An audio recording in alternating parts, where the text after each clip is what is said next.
Welcome to all VIP and unlawfully grinders.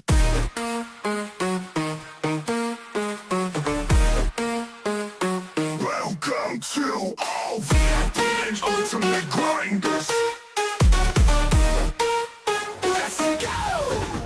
Let's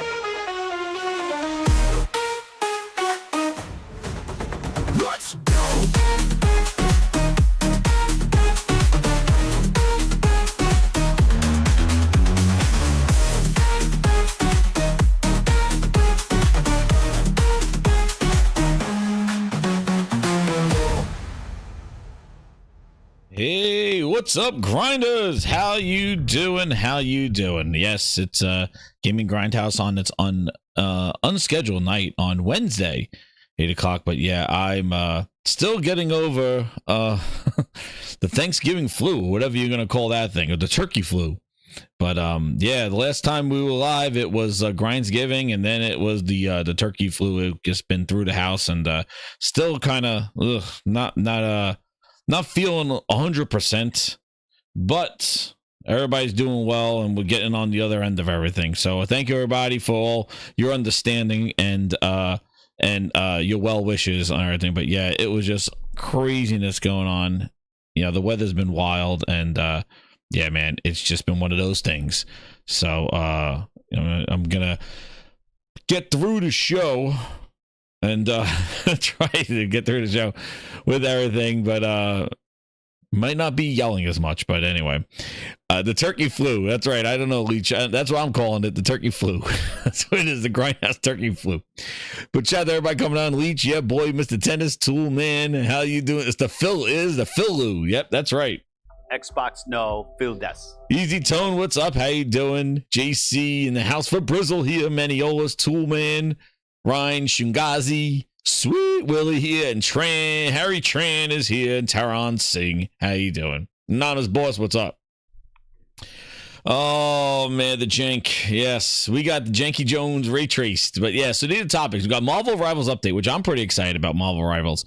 It's a nice. I'm pretty interested to see that. It's going to launch tomorrow Eastern Standard Time at 7 o'clock, I believe. So we're going to go over. They just announced their monetization on that stuff, and then we'll go to Ubusoft shuts down XDefiant. Oh man, poor Ubisoft. Yves Guillemot not doing too hot over there. What's up, Neil? How you doing, man? How you doing? The janky flu. Careful. What's up, Curse? How you doing? Yep, and then we'll do into Avowed keeps digging that hole, ET hole, and Sean Layden interview, which is a little bit of Sean Layden interview, not too much stuff. And I really, you know, it's nice to hear from him, but enough. We'll talk a little bit about that. The Xbox 2004 year in review. We'll go check the Gaming Grindhouse year in review. We'll go through some interesting facts that I found looking at my own profile. Pretty wild. And then Janky Jones Raytraced. Oh my goodness, the PC version of a jank. Dude, that jank requires mandatory ray tracing and extra jank power. That's some janky power it needs. And then PlayStation 30th year celebration was cool. You know, it was cool. And unless there's more to come, we'll find out.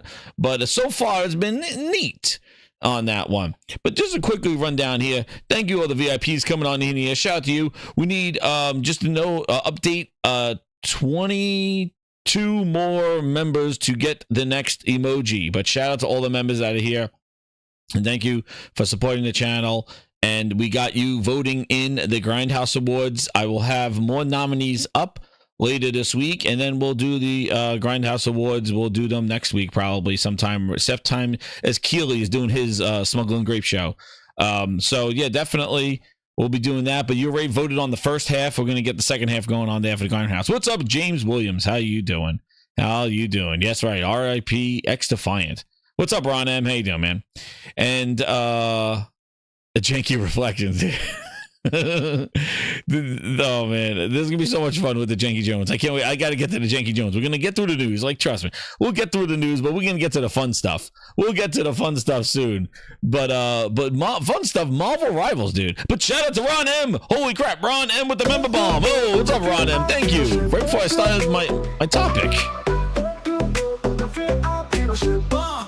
he got an Audible. Thank you for the VIP membership. Crooked. Look, it's Noir. Skillsa. It's for harder than the internet. Thank you. Thank you so much, Ron. I appreciate it, man. Get us closer to that next emoji. It's for harder than the internet. It's coming. Oh, it's coming.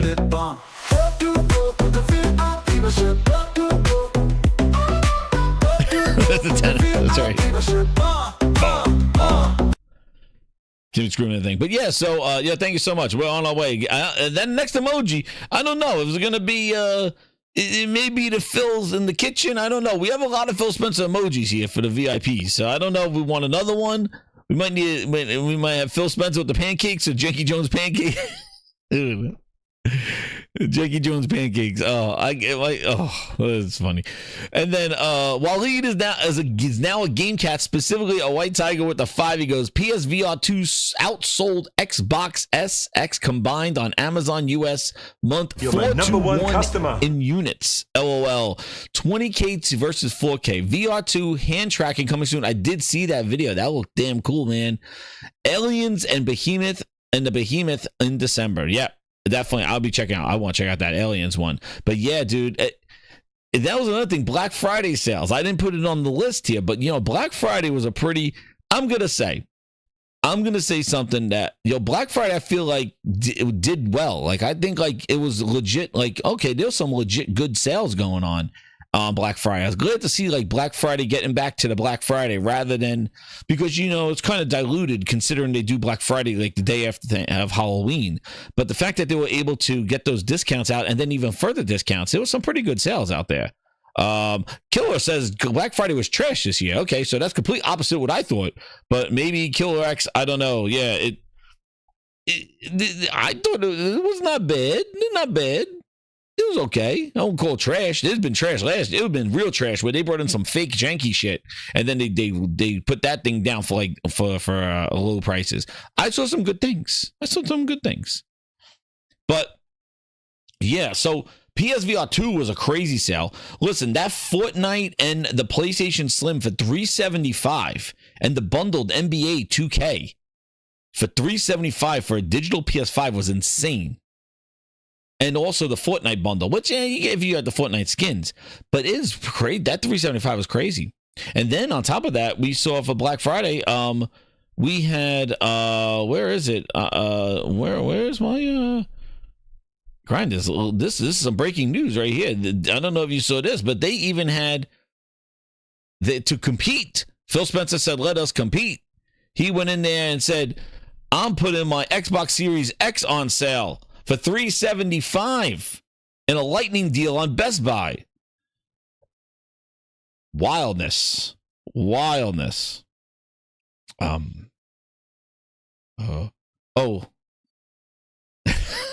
Listen, if you don't follow me on Twitter, you should, because yeah, I was like, clearance. It's on clearance. Everybody gets one. Phil said, everybody get it out of my store. Get it out of my store, he said. That's what he said. There's only one word to describe you, and I'm gonna spell it out for you. S-S-W-T.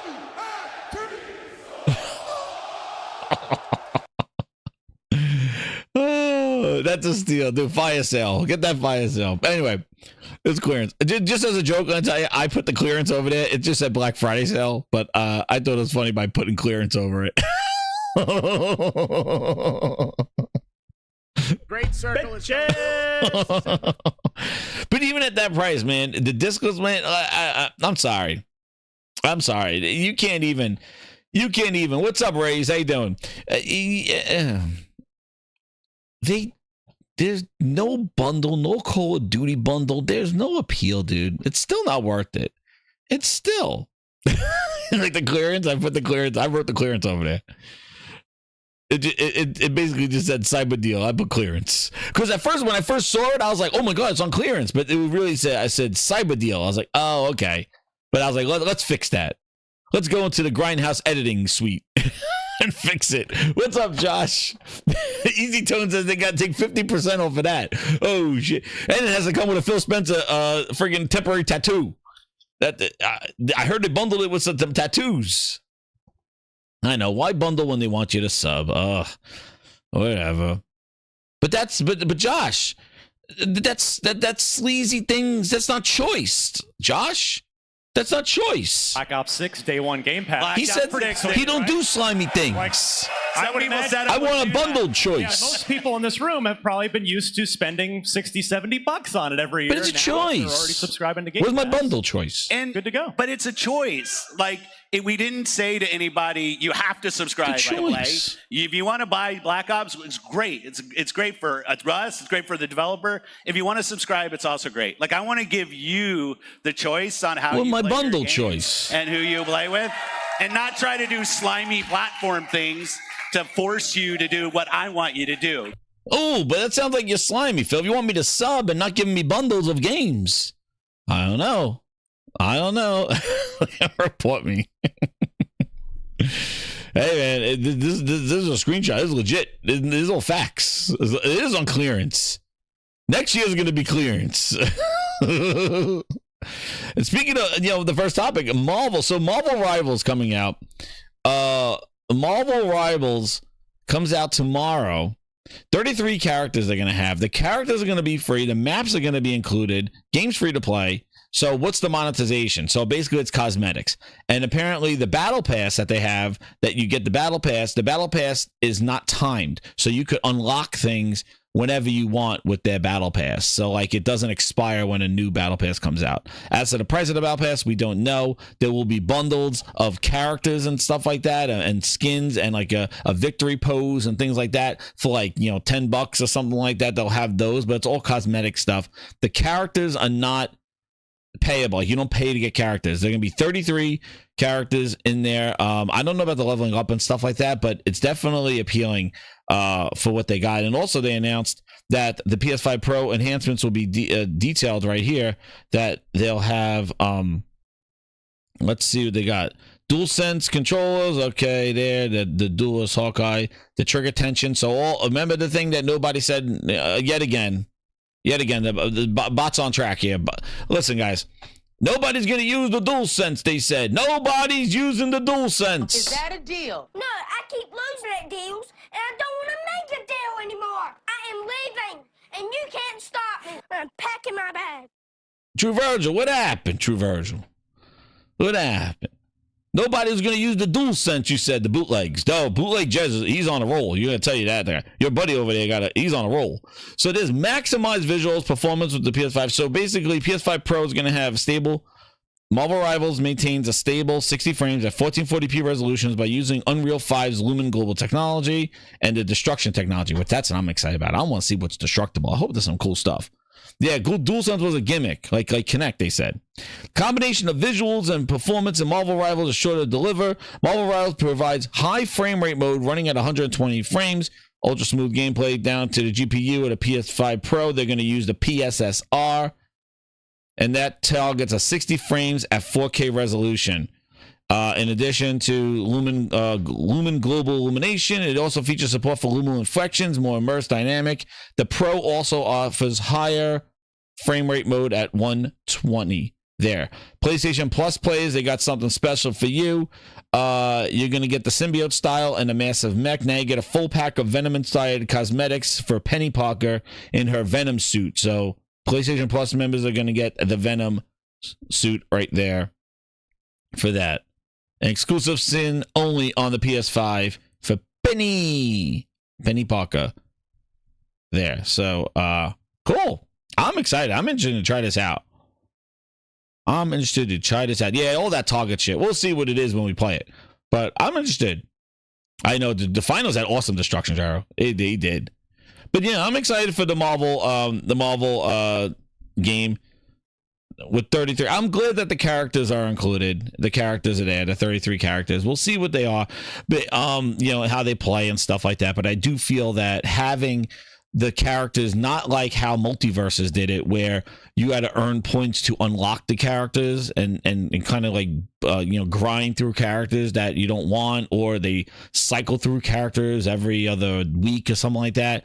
I like that all 33 characters are there. Thank you, Christopher. Hey, thank you, man. So I really like that the characters are all there and that you could play them all. And they're not like kind of you got to grind on you know, some you know, like Warlock or something like that.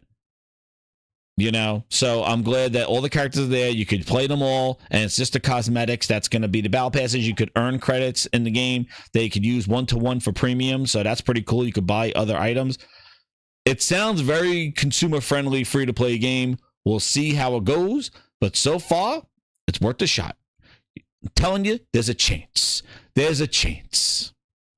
So check it out. Grinders, we may have a gaming grindhouse night, so keep it locked here to Gaming Grindhouse. I might go live, and we could all kind of get whoever wants to play, get in a room, and we could jam out gaming with the grindhouse, and we'll stream it so everybody can see. So definitely we'll do like we do with Helldivers. So definitely, if you're around and you want to do that, we'll be doing a live stream with that and try to get a lot of you grinders on there, and we'll all get in the party, and we'll party. That's right. We'll be partying with the Herman Holtz. That's right. And quality food. So it's a quality game. We'll see. I'm interested in Destruction, and it looks pretty damn cool from what I've seen on it. So I don't know about battle passes and skins. Let me play the game first. I don't give a go what my character looks like. Let me look like Spider-Man. I'm good. Give these people air. That's right, Nick. Go Hagen. You got what you want. Now give them air. Not Hauser, not Quaid. Total Recall is one of my favorite movies. It's Hauser. It's Quaid. And every time I hear Phil Spencer say sleazy, I think of Arnold Schwarzenegger. How do you like your women? Demure, sleazy, athletic.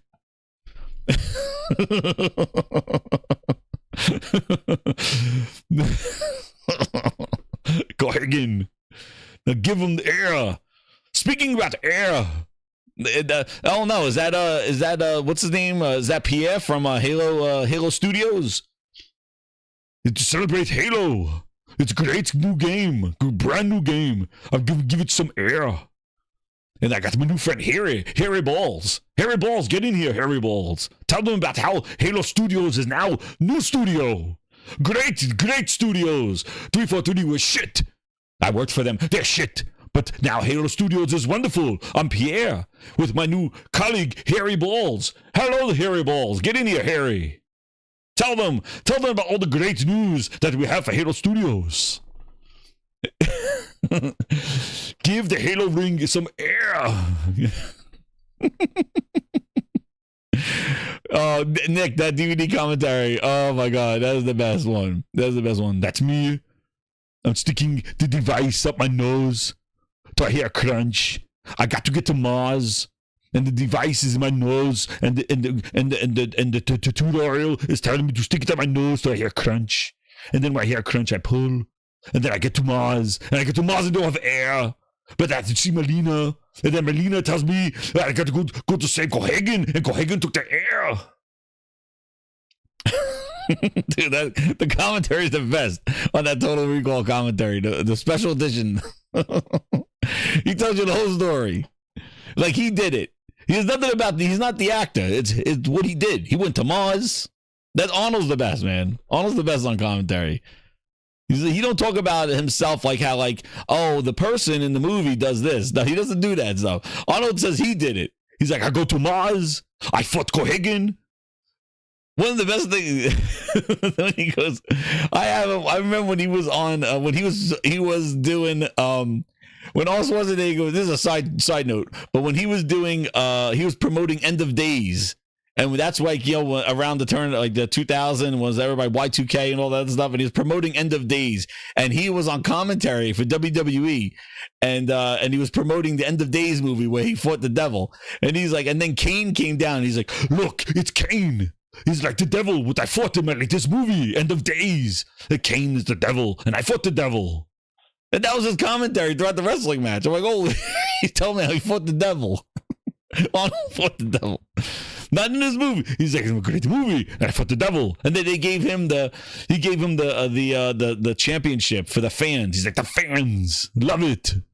The fans gave me the third championship. Fans, I love the fans. I fought the devil. I went to Mars. It's a great movie. Pierre from Halo Studios with hairy balls. That's right. Anyway, where was I? Oh, Ubisoft. That's right. Ubisoft. Oh, man. Speaking of Ubisoft. Oh, shit. Yo, speaking of Ubisoft and speaking of Total Recall. There we go. Total Recall. Yves Guillemot is like this. Yves, what we doing here? Speaking of Total Recall. Oh, man. Yo, Ubisoft. They're shutting down XDefiant. Listen. I know I talked. Listen to this video. There he is. Yves Guillemot. He had a. Oh, man. Poor Yves. Yves, I don't know what to say. And I just talked about the service game. Yo, Marvel Rivals, free to play. But you know what? I think we all need to take a look at the gaming environment. I think we need to take a look at the gaming environment. Sweat revealed the law. That's right. Arnold didn't fall for the sweat, man. He's like, ah, I see you. You're lying, you son of a bitch. You lying. But you know, poor Yves Guillemot.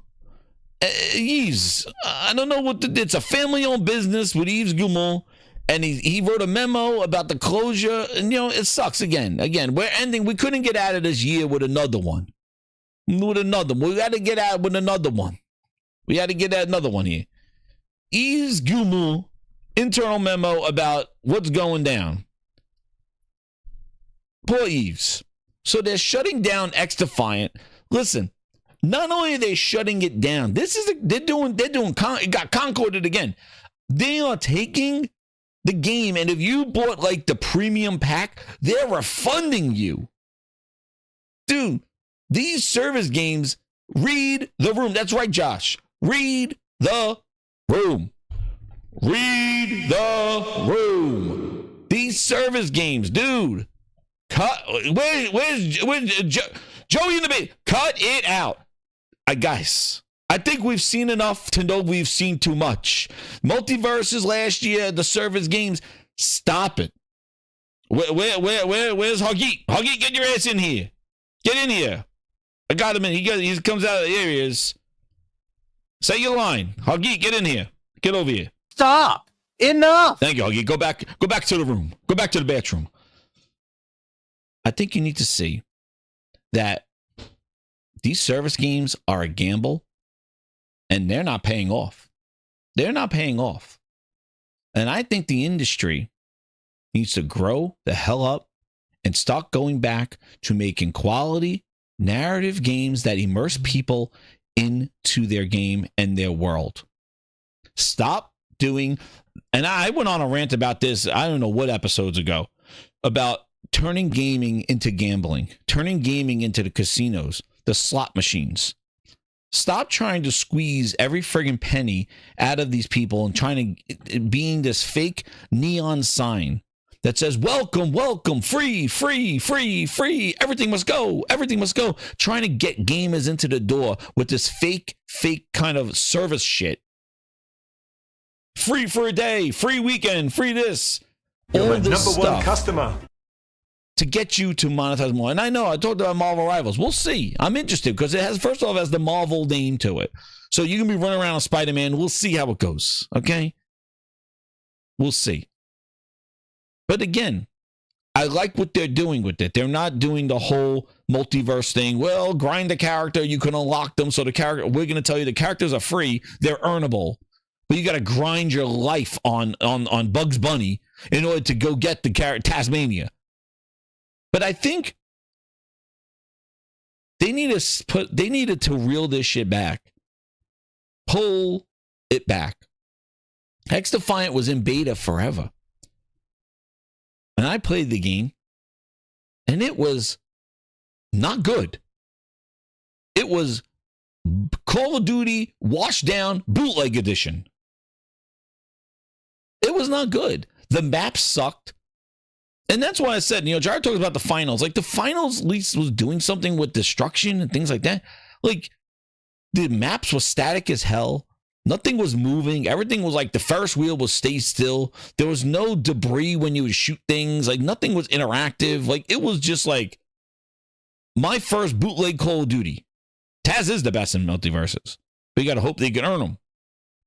Gordo P23 with the 5. He goes, this is exactly why I don't buy anything on a live service. And that's another good point, because they are refunding people stuff that they bought. It's crazy. What kind of a model is that? It's like, dudes, like, all right, we shut this thing down. We got to refund everybody everything, because all their digital ass things that they purchased goes right back to them, because they can't use it anymore because we're shutting it down. Like, I've never seen a year of refunds. Now with XDefiant being number 2 and Concord, and also games that are not ready at launch, like, and you kind of refund people and stuff like that. Like, I think the gaming, this is the one thing, and I'll get into this with Sean Layden, but I'm going to kind of say it now. I am tired, grinders, of hearing businessmen whine and complain about the gaming industry. I'm sick of seeing these multimillionaires, him, Phil Ness, Sean Layden's, even the PlayStation's people, like Nintendo don't really talk about, but these people, the industry, whining businessmen. You make more money than probably any of us, and whining about the industry. Go make some fucking games for us to play, and we'll determine if they're worth it or not. Let the gamers speak. But I'm just sick of these, the industry's changing, everybody's in trouble, baby. Shut up. Shut up. Do your job. And we'll pay you accordingly. I don't want to hear, everything's changing. Stop it. Enough. Make some goddamn games that worth the damn. And then we'll determine whether they're value or not. But what you're trying to do is you're trying to do slimy, slippery things. That's the problem with this whole service shit. Everybody knows the humding is coming. Everybody knows, like, it's free. Well, what's the hook? What's the catch? Oh, you like driving this car around? You like it? Okay. Well, this is beautiful. I love it. Oh, what's the catch? Oh, it's $100 million. Oh, shit. Okay. Well, yeah. Well, we can finance it. There's a catch. And gamers are used to finding the catch. They're used to finding the pattern.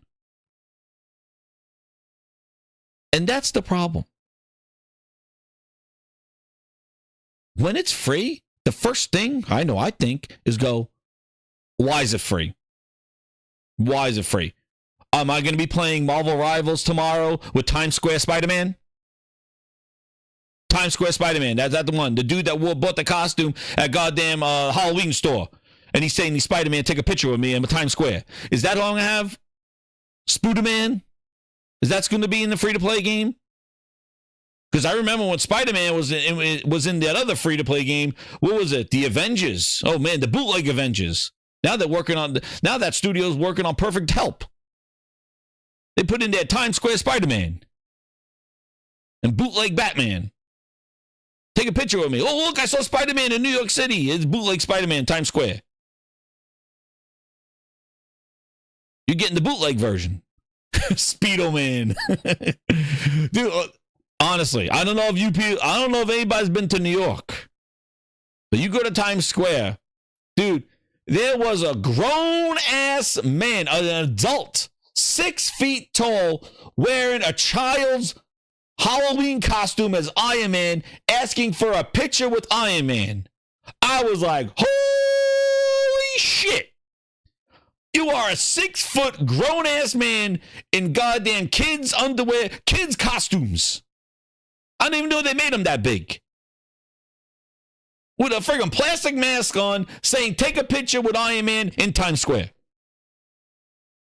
I was like, I'm like, dude is wearing a full ass 5-year-old's goddamn Halloween costume. Who wants to take a picture with Iron Man for $15? I was like, holy shit. It's New York, exactly. That's the Spider-Man we got in the Avengers game from our good friends over Crystal Dynamics who are making perfect help. Oh, of course, you got to respect the New York hustle. But I didn't even know they made the costumes that big. He looked like somebody took a 5-year-old in the Iron Man costume and gave him steroids and shot him up to 6 feet. I was like, this. He's like, take a picture with Iron Man. I was like, fucking Iron Man. Plastic mask and all. I was like, holy shit. Goddamn Spirit Halloween store coming in here, trying to make a buck. Holy shit. But back to, man, I've been on, I'm not on any medicine. Holy shit. Yves Guillemot. Back to Yves. Back to Yves Guillemot. Yves Guillemot here. So, the announcement by Mary Sophie regarding the discontinuation of XDefiant and the closure, this is the other horrible thing, is that not only are they shutting down the game, but they're closing the studio down in San Francisco and Osaka studios. And the ramp down of the Sydney production site is among the difficult decisions we had to make. I want to make this opportunity to pay tribute to the tremendous work. Listen, I'm telling you right now, Ubisoft's getting ready. I wouldn't be surprised by March of next year, Ubisoft has somebody buying them. They are shutting. Dude, Yves Guillemot is known for just pumping out tons of games. I wouldn't be surprised after Assassin's Creed, they're already trying to get acquired from somebody. Somebody's gonna buy them. They're going somewhere because they're trimming the fat. They're basically going lean and trying to reduce any kind of debt that they're gonna carry with them. I think that's what's going on here because they just shut the thing down, man, and the studios. And Ubisoft is not, but the Just Dance comes out. They don't stop with their service game. They keep going. It's working for a buyout. Exactly, Compost. They are. Ubisoft is like, yeah, we're not going to sell for full Ubisoft. We got to go half Ubisoft prices. You're never going to buy us for full Ubisoft. We never go full Ubisoft. Well, we ourselves are not going to go full Ubisoft. So, and here it is. We want to take a firm and clear decision to enable us to concentrate our investments and forces on more profitable projects. So XDefiant wasn't profitable. And this is crazy. I'm well aware that given the circumstances, such announcement may worry you. That's understandable. And here you go. The industry is facing similar difficult decisions, yet often the scale of the impact is larger. Our organization has allowed us to limit the impact. Let me ask you something, Grinders. This is another service game that got shut down, but not only did the service game shut down, but the studio closed. And Sony did the same thing with Concord. Like, I just can't believe that they go and support this stuff so much that the studio is worthless without the service game. Like, they can't repurpose them to work on something else or use some of that skill. Like, they just shut them down. Like, yeah, you're on the service game, and when the service is done, you are done. And this is a couple of instances now where when the service game shuts down, they don't pivot that group, that development group into something different or something new. Or maybe, hey, that didn't hit. They're like, no, that's done and you're done. So I'm going to tell you this right now. Whoever listens to the show, if you're like trying to become a developer or do something, do not work on a service game. Do not. Because if that service shuts down, you're gone. And the studio that you are on, it's gone. It's just very interesting that the studio goes with the game. They don't just say, hey, you know what? We're stopping XDefiant. We're going to do something else. And I know Sony didn't shut them down immediately, but they shut them down. They shut the whole thing down. They didn't repurpose them. After they bought them, they shut them down. But here too, like, I'm just saying it's interesting that when the service goes, the studio goes. It's very risky. And then he goes, yeah, I'm doing everything to help us regain momentum so that we can continue to make Ubisoft. Dude, Assassin's Creed is the last hope. That's it. Assassin's Creed. And I don't even think Assassin's Creed coming out in February. Dude, I don't know. Will Assassin's Creed? I don't think Assassin's Creed is going to do that much. I think that's been watered down enough. Like, it looks interesting, but they put a samurai Assassin's Creed out the year. All Sony has to do is show another trailer of Ghost of Yotai, and Assassin's Creed is in the hole with E.T. That's it. It's done. You go another, like you need to put that thing out now. Splinter Cell needed to come back. That's right, Josh. Splinter Cell needed to come back. But Ubisoft just, they just made bad bets.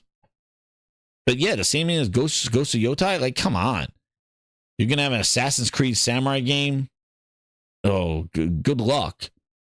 Hopefully the Sony don't show anything, but who knows? Sony been quiet. Who knows? But it's the same year, dude. Dude, you want to serve? I'm going to tell you right now, Mr. Tennis, service game. It writes itself. If you wanted to make a multiplayer game, why in the hell would you make XDefiant when Warzone is out there and free? You're not going to beat the clones. Like, this is what I don't, and the Concord did the same thing. Like, you need to differentiate a lot if you're going to try to copy what's already out there. Overwatch is already out there.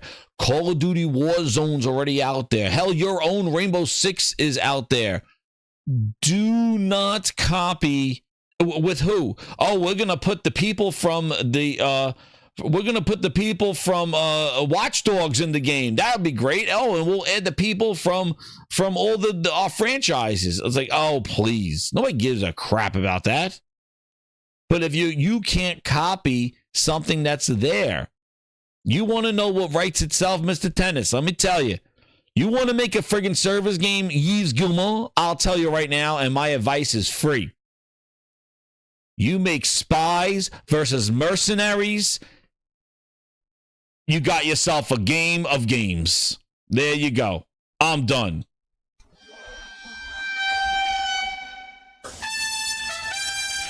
Service game, you dumbass.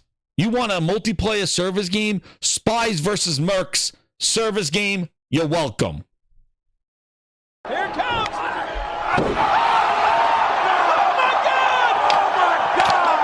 Done. It's different. It's what people wanted. It has the nostalgia, and it was so awesome with the third-person spies and the first-person mercs.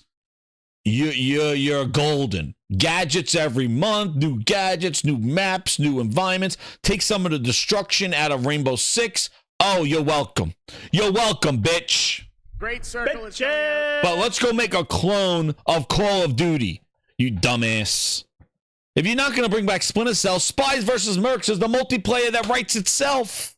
It writes itself. It was so friggin' awesome, Spies versus Mercs. I play that shit all the time. Holy shit, my microphone. It was incredible. It was so tense. It was so awesome, man. And then when you grab the guy, you can whisper in their ear. When you're the spy, you grab the merc and you can whisper in their ear and you talk to them and you snap their neck. Holy crap, man. Writes itself. 3v3. Spies versus mercs, you're welcome. Seasons, you're done. New environment, snow environment, outdoor environment.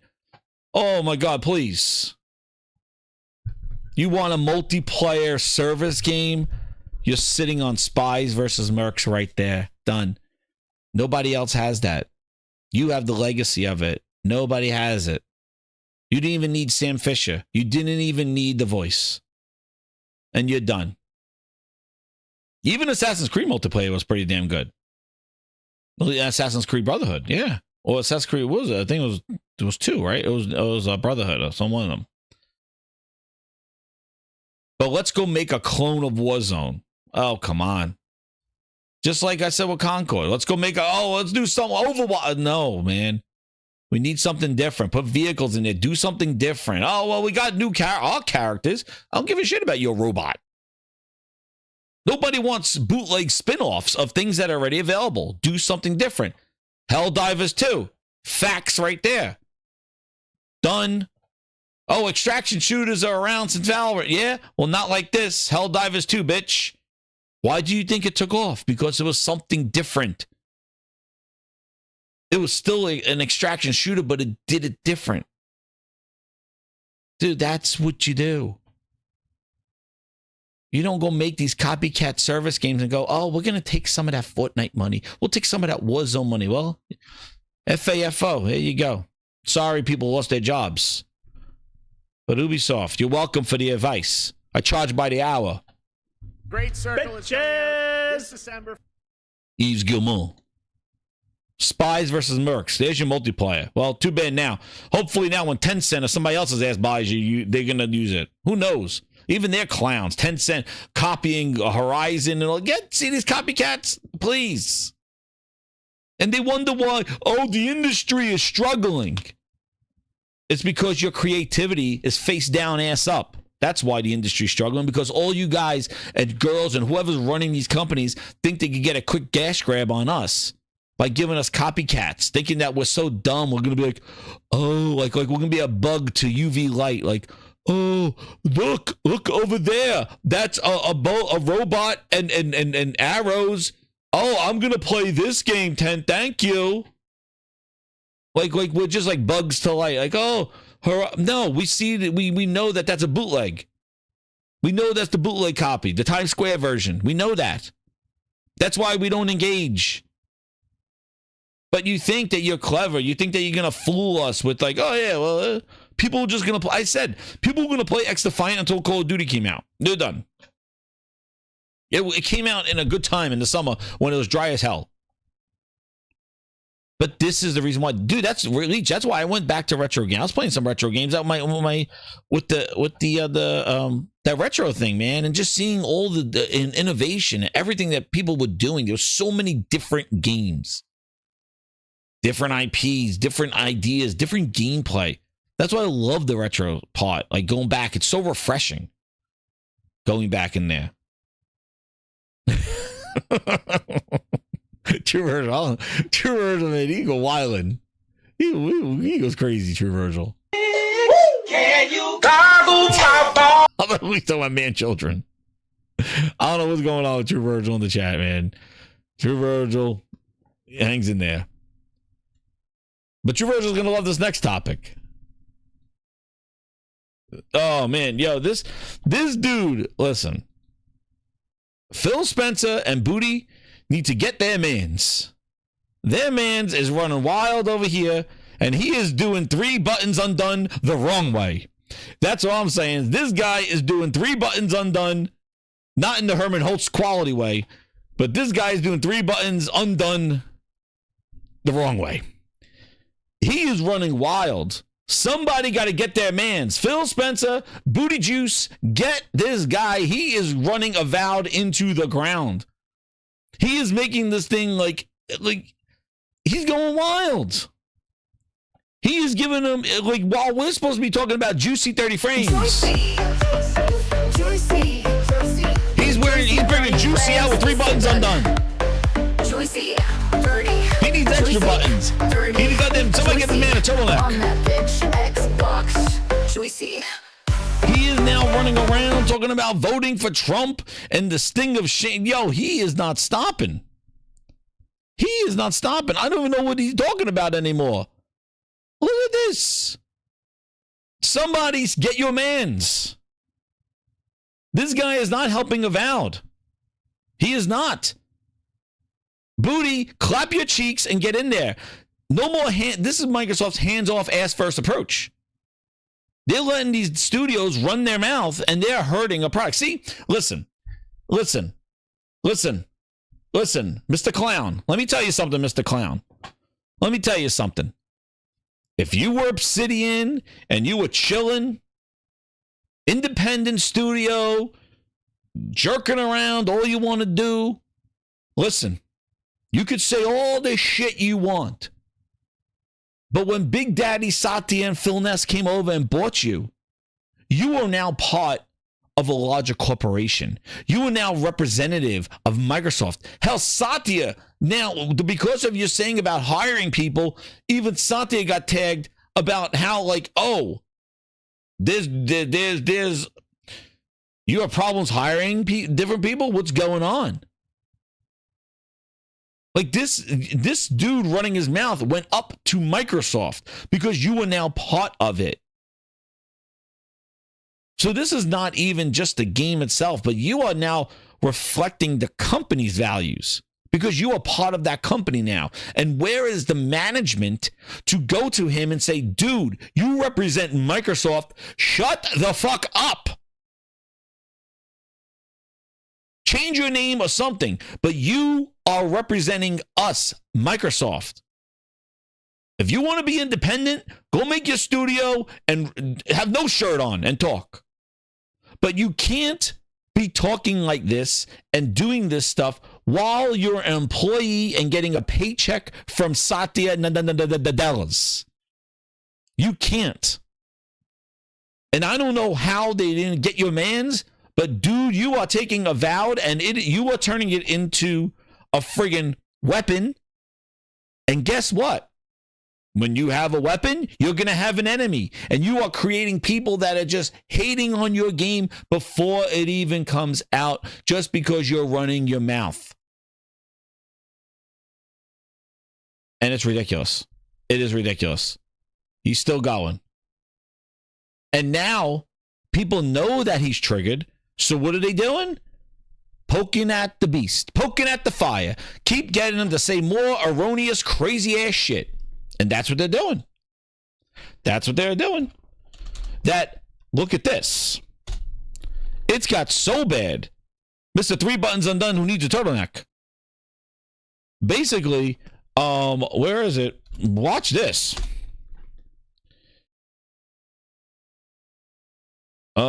Is it on their website? I don't think I had it up there. They have it? No.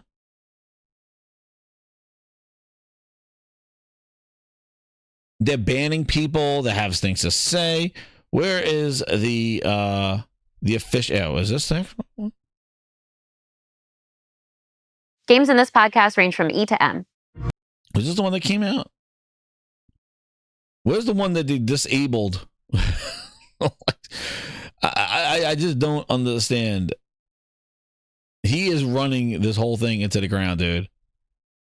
Let me see if I can find the one. But man, they are like going after Avowed. Like if you go just to Avowed's, does Avowed have a webpage or is it Xbox? Let me see. But it's like all the comments and nothing about the game, dude. Yeah. Where is it?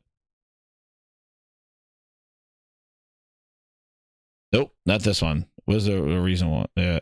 Oh, is this one? Let me see.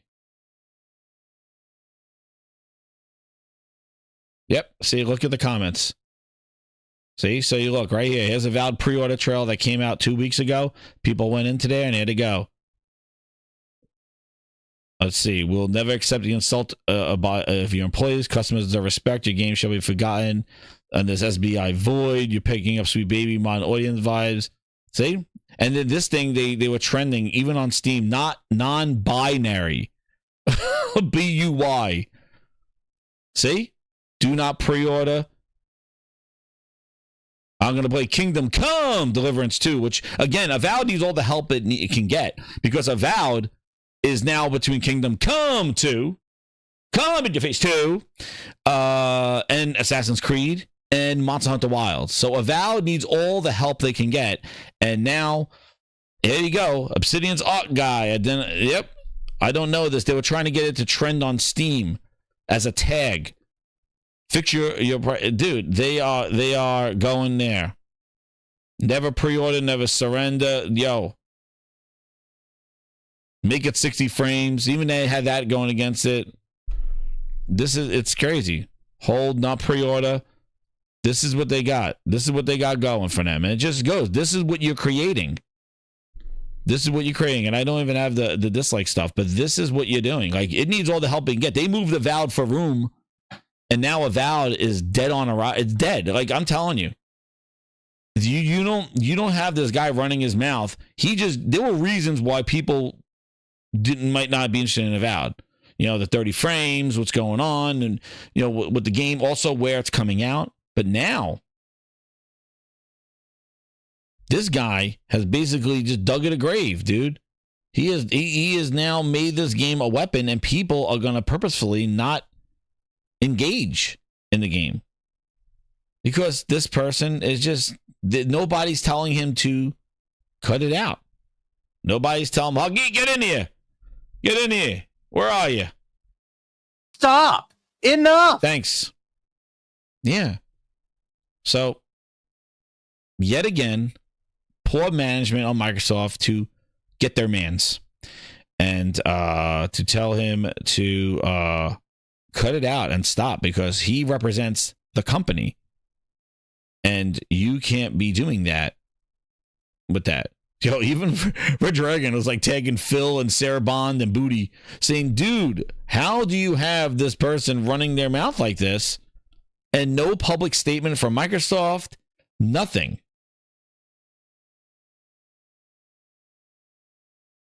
Nothing from them. They have nothing to say. Nothing to say about it. No public statement. Nothing from Satya. Nothing. And this thing is now, and the more they don't talk about it, the more they don't address it or like say, hey, and this guy is just going around, this art director. And you're going to understand. Listen. Well, the hands off, dude. The problem is that this has always been the problem with Microsoft in the sense that they just want a set it and forget it. They want to be that thing, set it and forget it. They want to just buy somebody and just say, go. Make money and leave me alone. Microsoft doesn't want to manage it. They don't want to buy them and go, okay, now we got to manage you. We got to guide you on what you need. That's why they're always like, just produce. Just produce. I'll come in and check with my booty cheeks and we'll be done. Hands off, ass first approach. And this has not only been hurting them here. When somebody needs to go and get this man and say, button up your shirt, bitch, you got to stop talking like this because you're hurting Microsoft's image. You're a representative of Microsoft. Get the turtleneck on. You're not Herman Holst. Wrong way, 3 buttons. They need to tell him to stop. Because he's hurting the brand and he's hurting the company. Because you do not talk like that when you're owned by $1 trillion company because those things, oil floats to the top. But management has always been an issue there. It's been game quality, game releases, and yet again, management should have stepped in and saying, yo, dude, I understand you're passionate about this. You're an artist. You want to get your vision out there, but you cannot put it in a way like this because you're weaponizing this stuff and it's not good. And you got to understand, he's an artist. There's a vision. They want to, this is my vision. This is the art. And yes, but you cannot put it in these kind of quotes like this, dude. You cannot put it in this. You could just say, hey, get ready to see. This is my vision. Accept it or don't accept it. That's it. That's it. But now he chose a side, and for gamers, this is not good. This is not good because Avowed needed all the help it can get. Given now they put it in a place where it needed room, and it is now smothered by Kingdom Come in your face 2 and Avowed and Wilds, Monster Hunter Wilds, and Assassin's Creed. Oof, not good news, and possibly in between a Switch 2 announcement. Oh my God! Enjoy. You're going to need more room. I wouldn't be surprised they delay it again. They take Avowed. Oh, we need more room for Avowed. Listen, everybody sits here and talks about the Microsoft show. Dude, I'm telling you, I wouldn't be surprised if Microsoft takes Avowed and puts it in June. Get it out of here. Put it in May. Avowed gets delayed. I wouldn't be surprised they delay Avowed out of February if they see this thing. Like, I don't even know what it is. Like, let me see. Did they even say? Let me see.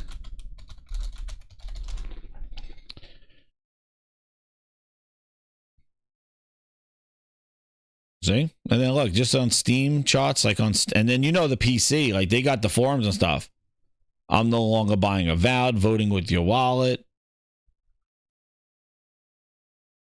But yeah, and then the Steelbook came up, and then the Steelbook doesn't have the physical game, it's just a book. So you get the Steelbook case, you get the PC code. Dude, a letter from the developer. Oh shit. Oh no, who we getting a letter from? Oh no! Dude, we better not be getting a letter from that guy. Oh no, not like this. A letter from the developer. Oh no.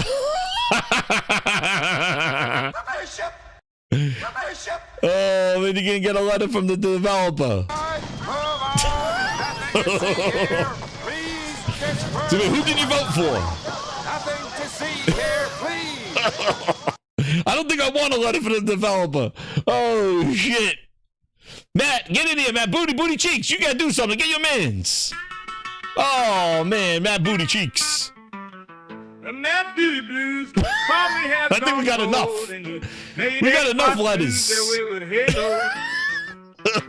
Stinky tears and spreading the trash. We got enough letters. We don't need any more. You need more letters. Matt Booty Cheeks. A letter from the developer. Oh, no thanks. I don't need anything slipped in my case. I'm okay. And cosmetic DLCs. Oh shit, they better not be jock straps. Oh, hey. It's coming. Oh shit, the digital op book. Oh no. Oh no. Great circle is Dude, I don't want to see what's in this thing. The digital op book. He's like, yeah, want to put a couple of cocks in the game. Oh shit, I put them in the book. Oh shit. Oh no, I don't want the digital op book and a letter from the developer. After seeing what this guy's been saying, who knows what the hell's gonna be in there. He's gonna have like a section in the back. He's gonna be like, yo, all the nudes. I'm like, oh shit, what the hell's in this op book? He's gonna be like, this is all the nudes I wanted to put in the game with. Phil Spencer said I couldn't do it. That's me DLC. Oh shit.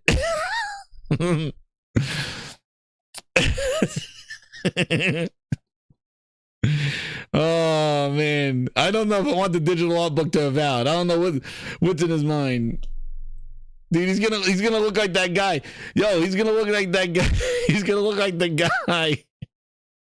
Remember all the party pictures from the guy from the Hellblade studio where he's like in these like vampire diaries and shit like that. I don't know what that. He's like in these red rooms and stuff, wearing like tight leather and shit, like these vampire diaries. I don't know. He's like this masquerading. That guy from the Hellblade, dude. That's this guy's art book. He's got some crazy shit in there. He's like, this is all the stuff I wanted to put in the game, but Phil Spencer told me no, no buttons. So yeah, so there's your pre-order for dude. Are they seriously? This game, nobody wants to play it now in Game Pass, and they're putting these prices out there. Holy shit, dude! $95 for a letter from the developer. They don't even have a statue. What the hell are they paying? What are you paying for? Wait a second. $95 for what? For an empty case?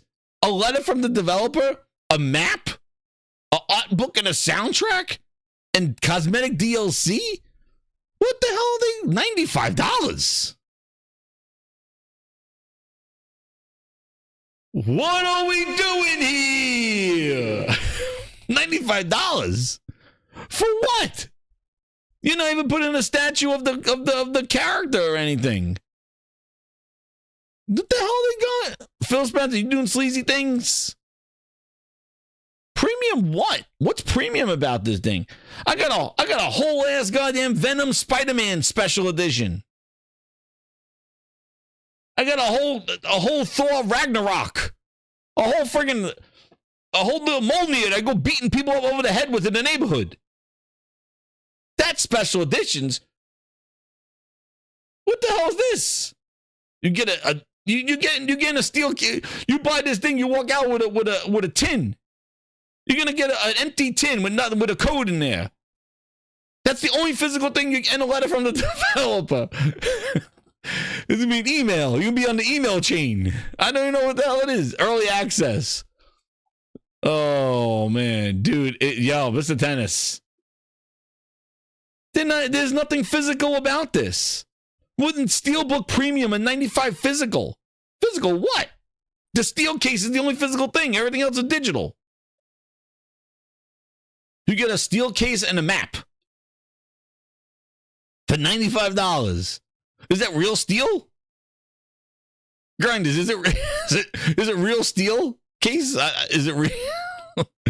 Is this like, is it, I take this to a jeweler? I'm gonna take the steel. What kind of steel? Is this aluminum? You call it steel? Is it aluminum? Is it Reynolds wrap? There's nothing physical about this thing for $95. Phil, what are we doing here?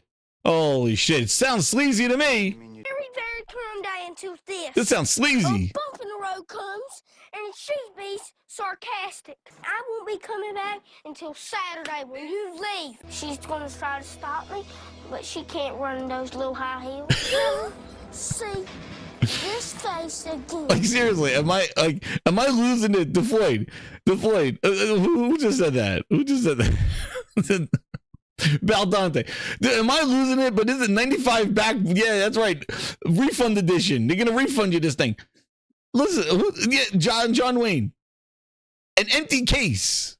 You're paying $95 for an empty case. There's not a statue. There's nothing physical about the physical edition. What is physical about it? You getting a steel case, an empty case, maybe the letter from the developer. I wouldn't be surprised if it's a digital code to go get an email from the developer. And then trust me, the way the developer's been talking, I don't want anything from the developer. And I don't want his art book either. I don't know what's going to be in there. the way he's running his mouth, who the hell knows? He's a bunch of nudes in the back or something. I don't know what the hell he's going to have. He's like, this is what I want. I don't know what's going to be on there. But what is this? Premium my ass. 5 days early access, dude. Yeah. Puts it even closer to all the other games. This is not good news. that's like Kratos. He gives her a letter from the developer. I don't want a fucking letter from him. Oh shit. I think he said enough. I don't need any letters. He said enough. He said more than enough. I think they're gonna put all those, dude. They're gonna put all those tweets together and they're gonna put it in a letter. That's in the steel version. A letter from the developer. It's gonna be all that guy's tweets. It's gonna be all his tweets in a text and say, "Here's the letter from the developer." I think I've seen enough from him. I don't need a letter. And listen, what does the letter? I need something. I need somebody in the chat to clear my mind. What in the hell is going to be in the letter from the developer for Avowed Steelbook Premium Edition? What does the developer say? You're a fucking ass for buying this game. You should have got it in Game Pass. Is that what the letter's gonna say? Because the letter, you're gonna open it up. You're gonna take your steelbook. You're gonna open up your steelbook. You're gonna see there's nothing in there. There's a freaking code falls out. It gets blown in the wind. It falls down a sewer well somewhere. You're like, oh fuck, I lost the code. The code blows out. You got the steel case. It's aluminum foil. You open it up.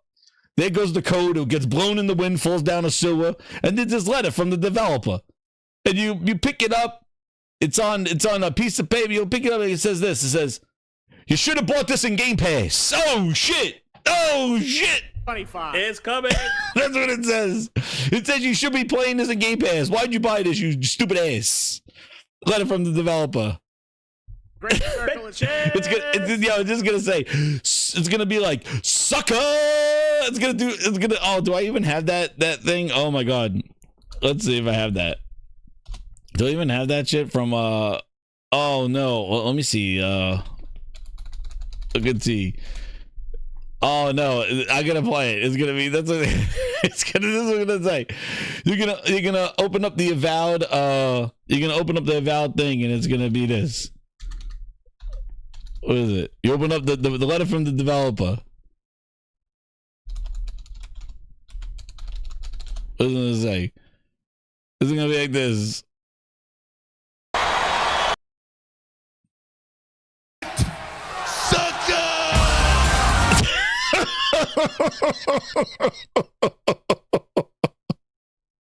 That's what it's gonna say. You're gonna read the letter from the avowed dev in the physical edition. Sucker! Sucker! That's what you're gonna say. What does it say?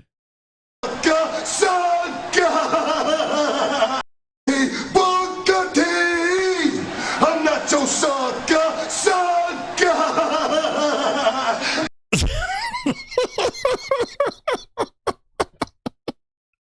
That's what it's gonna be. Let's open up that thing of avowed. I got a letter from the dev.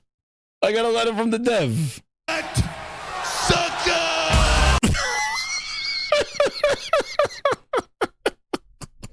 It was a disaster. It was a disaster. You dig it? Sucker! It was a disaster. Sucker. It was. That's what's happened when you open up the game. A letter from the dev. Holy shit. Oh.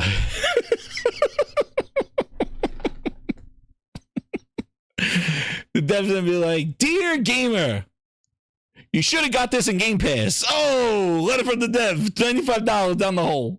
There you go. Oh shit. That's right. 5-time world champion, sucker.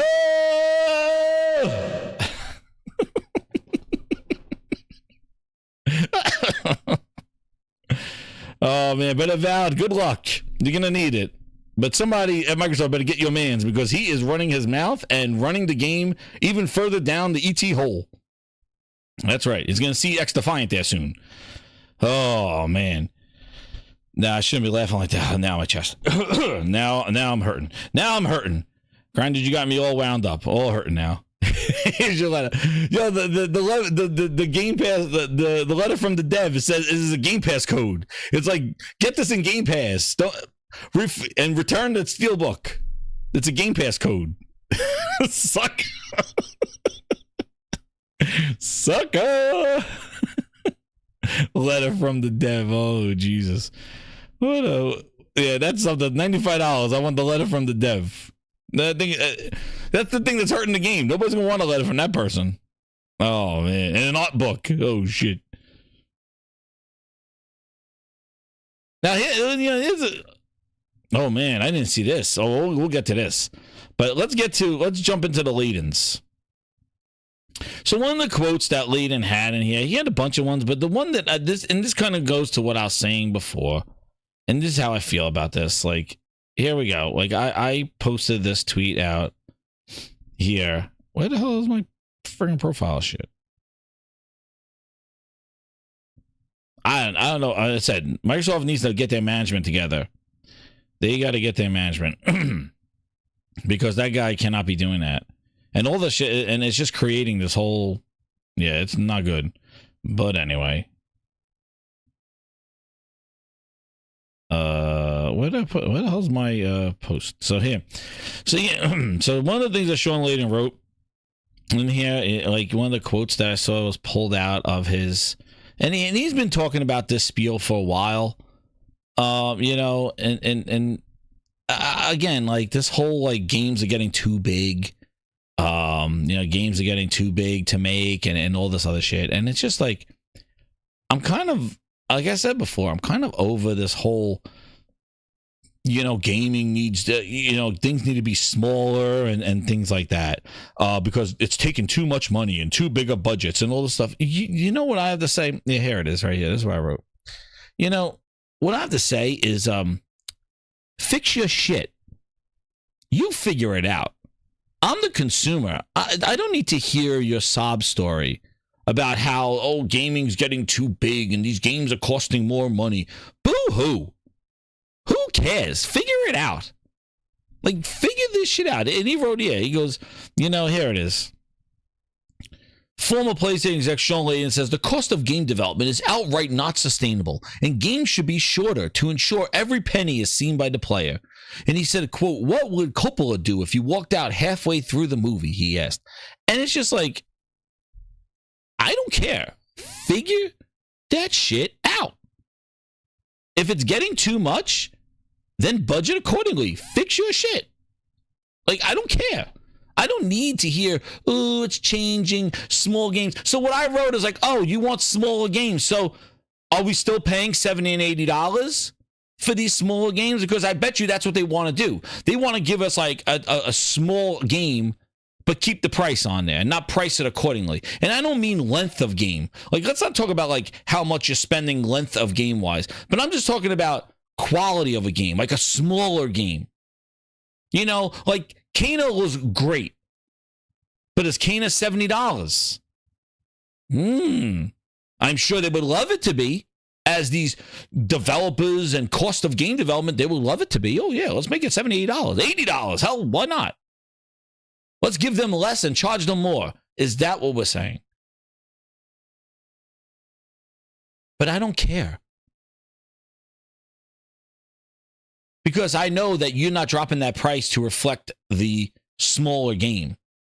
And if game development costs are not sustainable, then you better figure that shit out. That's what I need to understand. Like, I just don't understand these crying from these executives about how it's gaming, it's sustainable, we're learning, we're still figuring it out. Listen, gaming is not new. All right? Gaming is not new. Games were $50 back in the 80s and $90 and $50. Street Fighter 2. Astronomical prices for what they're doing. Figure this shit out. But what you're going to do is do not sacrifice what the game is and what the game is. You got to make more immersive games that people want to engage in, because what's happening is the same thing that happened to the mobile stores. Everybody's trying to copy one another on the hot trend.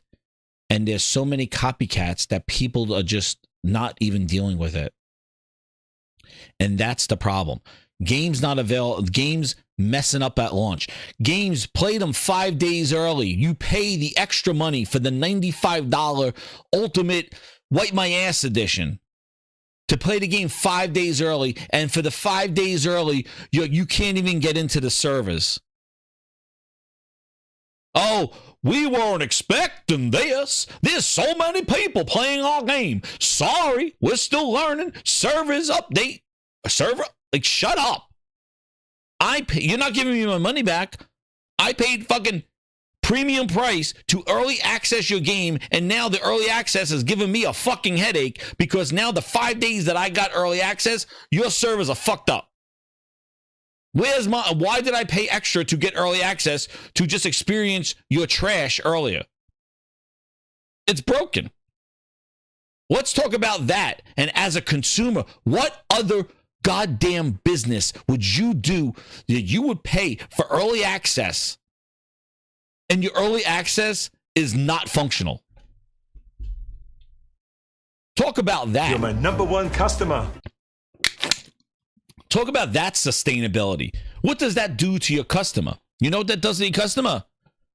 Fuck your early access. That's what I gotta say. Early access this, bitch.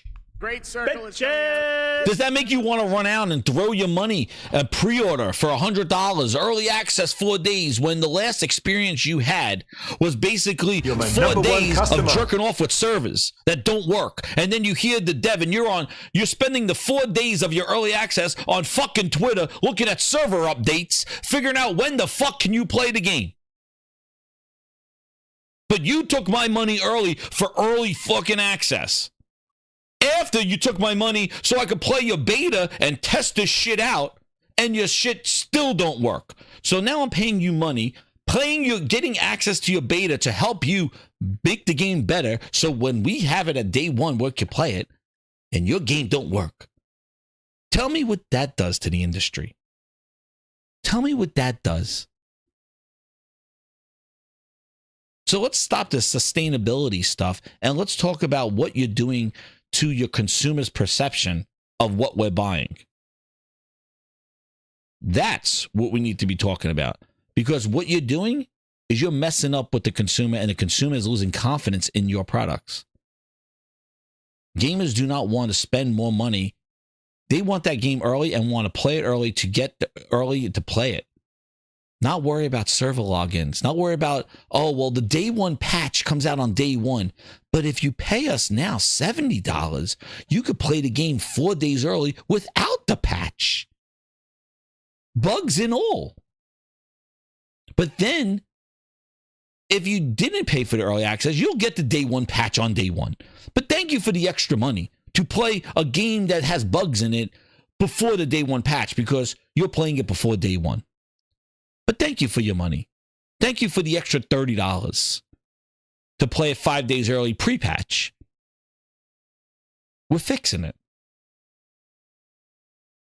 Tell me, what does that do to consumers? What does that do to game development? Because what I've seen is a lot more broken games for more money. So let's stop talking about costs and whiny executives. Boo-hoo, the industry's changing. Grow a pair and release a quality product and get confidence back in your consumer base. Because I can tell you right now, who the hell pre-orders? Pre-order my ass. I don't pre-order shit. If you don't show me shit, I'm not pre-ordering. I pay you the 11 p.m. of midnight. That's what I'm deciding on your game. I'm not giving you no $70. Who am I? I'm not giving you $70 now and then you go delay the game 3 months. I'm like, oh, I'm ready for February. Here's $70 now in November. No. You wipe your ass with that shit. I'm giving it to you the night before release that I know it's coming out. When I see that goddamn countdown at 11 p.m. the night before, that's when you're getting my pre-order. I'm not giving you money 4 months in advance and then you go delay the game and shit. That's right. Pre-order physical stuff, not physical for Avowed, but what pre-order on like collector's items, you know, like the Venom, like the Spider-Man thing, like you collect. That's something where you got to pre-order because those are limited quantities. But who's pre-ordering a digital code? But if you make gamers excited and ready to go and show people what they're going to play and not downgrades, that's another thing. Downgrades. Let's show you this elaborate, incredible game that your mind goes crazy and then it's downgraded to look like goddamn ass on release date. But you promised us this incredible in-rendered engine. Where's that factor in the game development cost? You got enough money to con my ass to make me think that the game is going to look like that. Oh, you got time and cost of development to make a trailer to mess with everybody, to make it think that that's what the game is going to look like. We got enough time and money for that, to lie to the consumer. Oh, I was promised a Lamborghini. Here's a Hyundai. I need these executives to shut up and do their job. Figure this shit out, because I'm not figuring it out. I just see the end product. And that's what I need to know.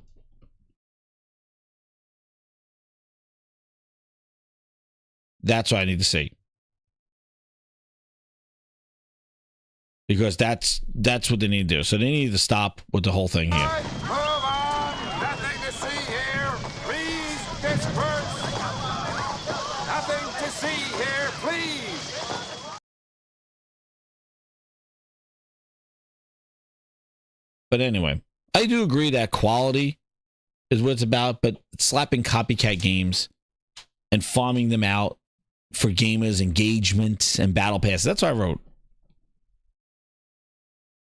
But I don't know why they interviewed him for the 30th anniversary, and he had to get on his little soapbox. The game night with the $5, he goes, I'm not sure why he keeps bringing up budgets and such. That's not his job responsibility anymore. He is a consultant for Tencent. Exactly. He's a consultant. Talk business with them. Ask them why they're shutting down studios and canceling games of franchises that we played. Why don't you talk to Tencent about that sustainability? And the big Baldante with the 20, he goes, I stopped caring about Sean Layden ever since his ties with Sony was cut. He's with Tencent now. Sean has his own goals. I think he's trying to reset expectations to help Tencent overall. Yeah. And you've seen, because what happened? Consolidation happened. These big companies like Tencent just bought a whole bunch of studios. And what are they going to do? A whole bunch. Put out a bunch of they see. And I remember back when Booty did this whole thing, when he was talking about how he views their studios as production. Oh, I corrected them in the chat. He's no longer with Tencent. He's some consultant now, right? What is he, Josh? But these big companies, they're absorbing a lot of talent and developers and studios, and they're looking at them as like sweatshops, like production. Just pump out games. Pump them out. And I remember when Booty was saying about how he views his studios as production. That don't scream quality. That don't scream experience. That don't scream like immersion. That makes me think that you are like on an assembly line just pumping out stuff. And obviously, what have they done? Pump out stuff. Production. And when they asked Booty, what do you do here? And we found out that he makes the coffee. It's the production. They want to just pump out stuff. So these big companies get all these studios, just keep pumping out stuff. Pump, pump, pump, pump. But I really don't care about the cost of game development. And what are you trying to say? What are you trying to say? Like, what are you trying to, you say get ready for cheap games? Well, the price better be accordingly. You make cheap games, they should be priced cheap because of costs going up. And he's been crying about this stuff ever since he left PlayStation. Oh, it costs us so much money to make these big games. Dude, those big games, Sean Layden, they lined your pockets with money. All right? So, like, all the sweat and tears and these games took so long and such big budgets. Dude, they made you able to speak today. Because without those big games that Sony was making, Sean Layden, nobody would give a shit what you had to say about cost game development and all of that stuff. Stop crying. I'm just sick of it. And Phil Spencer saying, all these big executives, they make all this money. Oh, the industry's changing. We're sorry. We don't know what to do. It's like, figure it out. Stop telling the public why you're so incompetent. Just do your job. Maybe get off the Xbox podcast and get into the offices and find out what the hell's going on. You know? I don't give a shit how the sausage is made. Just that the sausage tastes good. I don't care. I don't hear the whining and complaining about budgets and games and, oh, we need to do more. Shut up. Industry's changing. Make some goddamn games. I'll tell you what's changing. I'm just all I see. He's retired. He can say what he wants. But the thing is that the one thing about Sean Layden, though, in his stuff is that he talks about the cost of game development and how games is just not sustainable, these big games anymore. Kind of like, but dude, those big games are what made your career. Sean Layden, those big games, they made you able to speak your words today. Because you were there when those games are coming out. Yes, they may have cost tons of money. But was it worth it? Was it worth it for your career? For your retirement?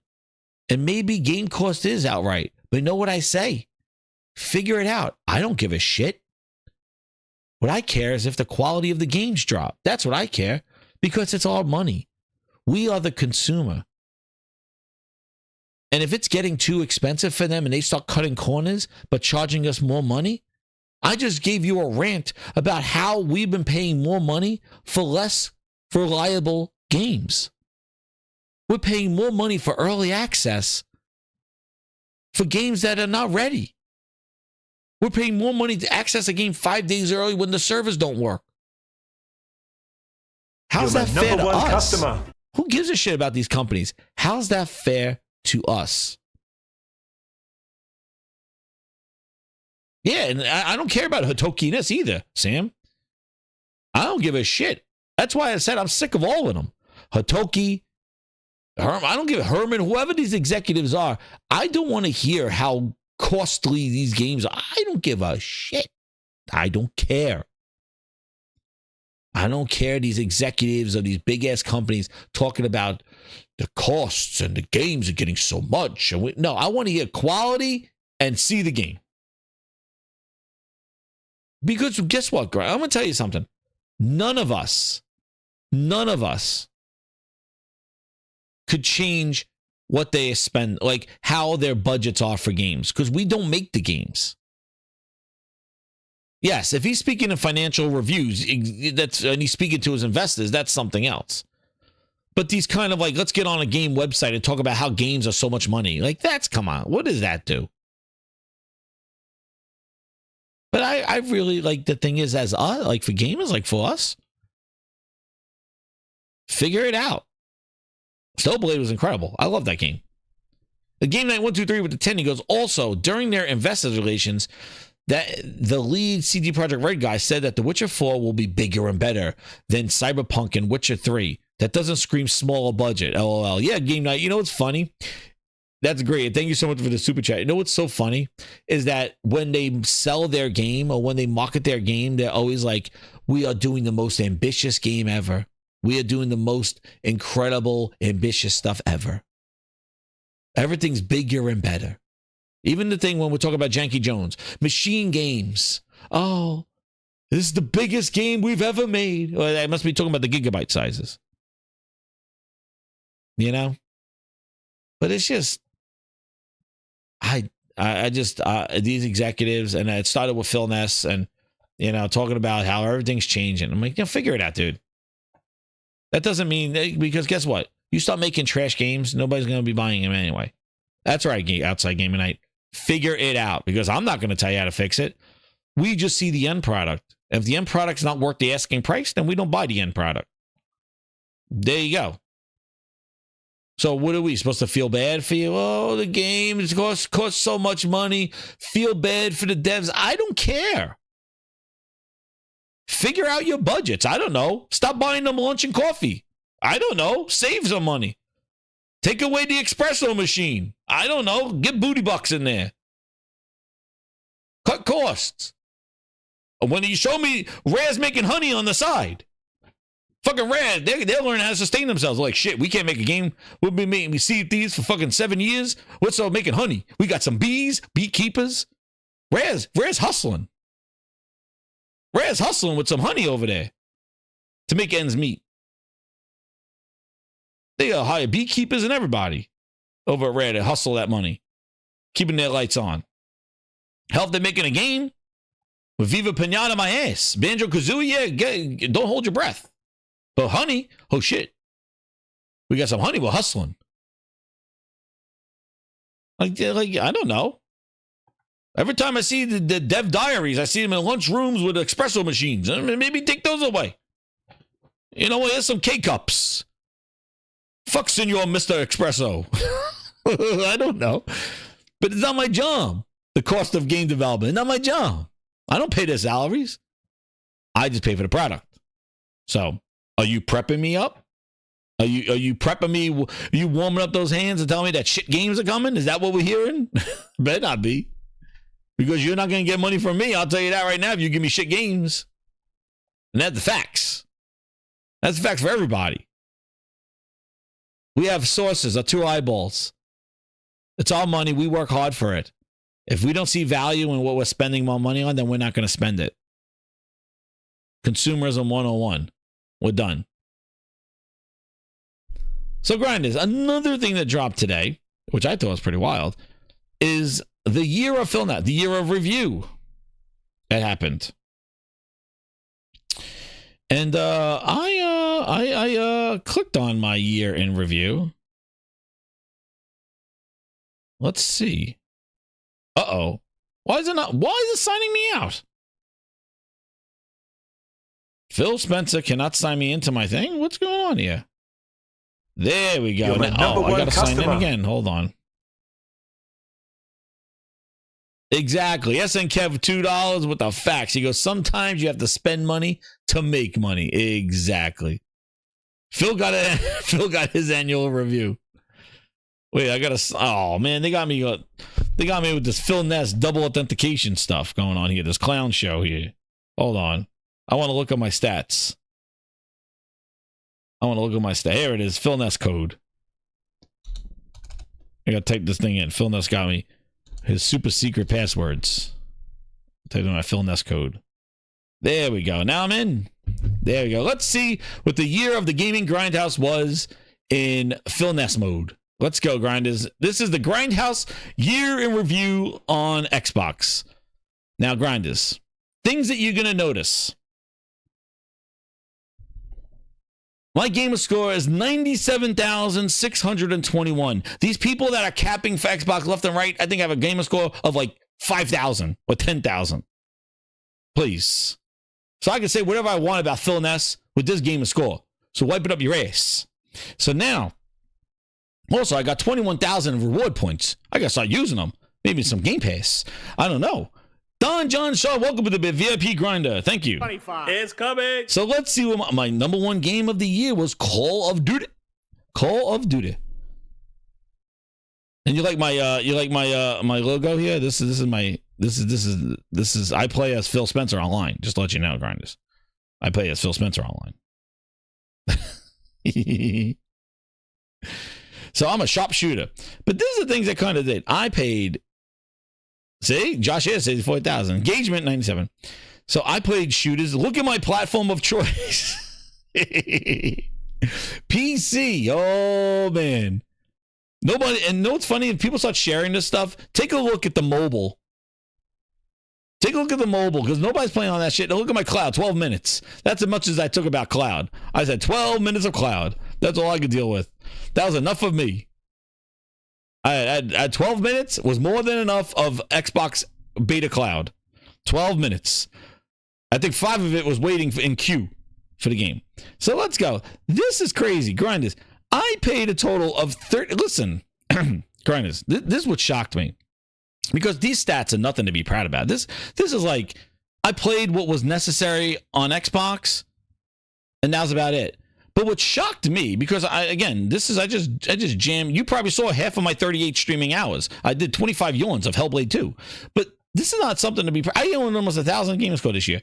Listen, I played 15 games. I'm not flexing this. But what is shocking, of the 38 hours that I've played, it says that I am in the top 35% of players. I was like, excuse me, the top 35% for 35 hours. Phil Spencer! I am the top 25% of gamer score. Yes! Yes! Yes! With 38 measly hours. Dude, I have over 60 hours in Helldivers 2 on PlayStation. I have more hours in one game on Helldivers than I have in the entire year on Xbox, and I'm at 35%. I'm more than 50% of the people with those hours played. It gets worse, grinders. 85%. I'm 18 hours of Call of Duty. That's small news. I didn't even get the new Call of Duty yet. I played the beta. Top 45% with 18 hours of Call of Duty? Frogs, I don't know where you are, but Frogs, I need to see. Frogs got to be number 1%. Grinders, this is the moment. This is Hold on. Holy Spirits. Holy Spirit, activate. Xbox is only. Spirit, activate. Holy Spirit, activate. Xbox's only exclusive game for the year so far. Janky Jones comes out December. Hellblade 2 was my number 2 game. I beat it in 9 hours, and I am in the top 10% of players. Holy shit on me. That game is in Game Pass. Time. Spencer! Space. Phil Spencer! Phil Spencer! Phil Spencer, baby! Let's go! Yes! Yes! This is shocking. This is shocking revelations. Engagement. I'm in the top 10% with 9 hours of Hellblade 2. Top 10. All I did was beat the game. I live streamed it.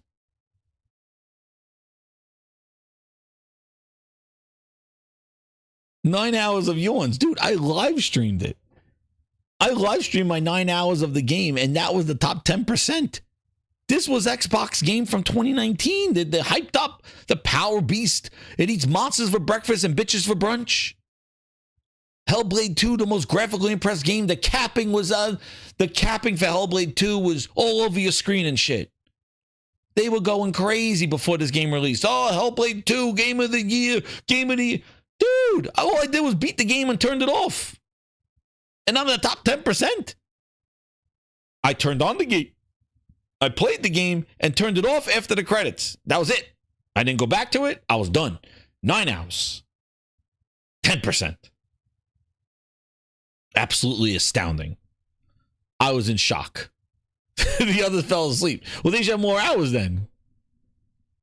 I was in shock. 10%. This one shocked me. 3 hours in Halo Infinite, and I am over 50% of the players? We're doing it for a shitload of money! Dude, 3 hours of Halo Infinite. Basically, half of that was testing it on my other computers. 3 hours of Halo Infinite was more than 50% of the active players. 3 hours. And mind you, grinders, this is across all platforms, console, PC, mobile, and cloud. This is everybody. Remember, everything's an Xbox. Everything's an Xbox. 3 hours gets you over 50% of the most active players of the game in Halo Infinite. Am I losing my mind? Let's talk about Game Pass a little bit more, since that's a big bet for Microsoft. How many subscribers do we have now? And it does seem like a really good deal for the consumer, but... And they're in Game Pass. Accessibility. Everybody's playing. No barriers. Playing on your Fire Sticks. Everybody. Dude, I told you. Shout out to Porter Rock. Grand opening, grand closing. The people are turning it on. They're turning it off. Nobody's staying. These are the biggest games of the year. Well, Halo Infinite isn't, because they only had one. It was Hellblade. But look at this. For the amount of Xbox podcasts and websites, Xbox The Ocho, Xbox Mundo, Xbox Extraordinaire, Xbox Expression, all these freaking Xbox, you would think that these numbers, 3 hours, that would put me in the lower 99%, like the ass end of this. I'm over 50% with 3 hours of Halo? Jesus. For the year. Them other favorites. Jesus. Chernobyl, I played it for a half hour. The number 4? The hell is this? This is a rank? What's all this stuff? I don't know what's going on. Is this a ranking? I didn't play Tunic. Did I try Tunic? Ori, Killer Instinct, Starfield 10. Are these mine? Pal Worlds? Did I try Pal World? Yeah, I think I did. So I didn't even touch Sea of Thieves. I just downloaded it. I don't know what the hell this thing is. My other favorites. But grind this. There's my stats. Let's see what other Xbox game is going to go down their stats for you. But grind this. You think it was done. Just show me my stats and we're done. Right, grinders? No. Oh, no. Oh, no. It gets better. Because after this, just when you think you're done.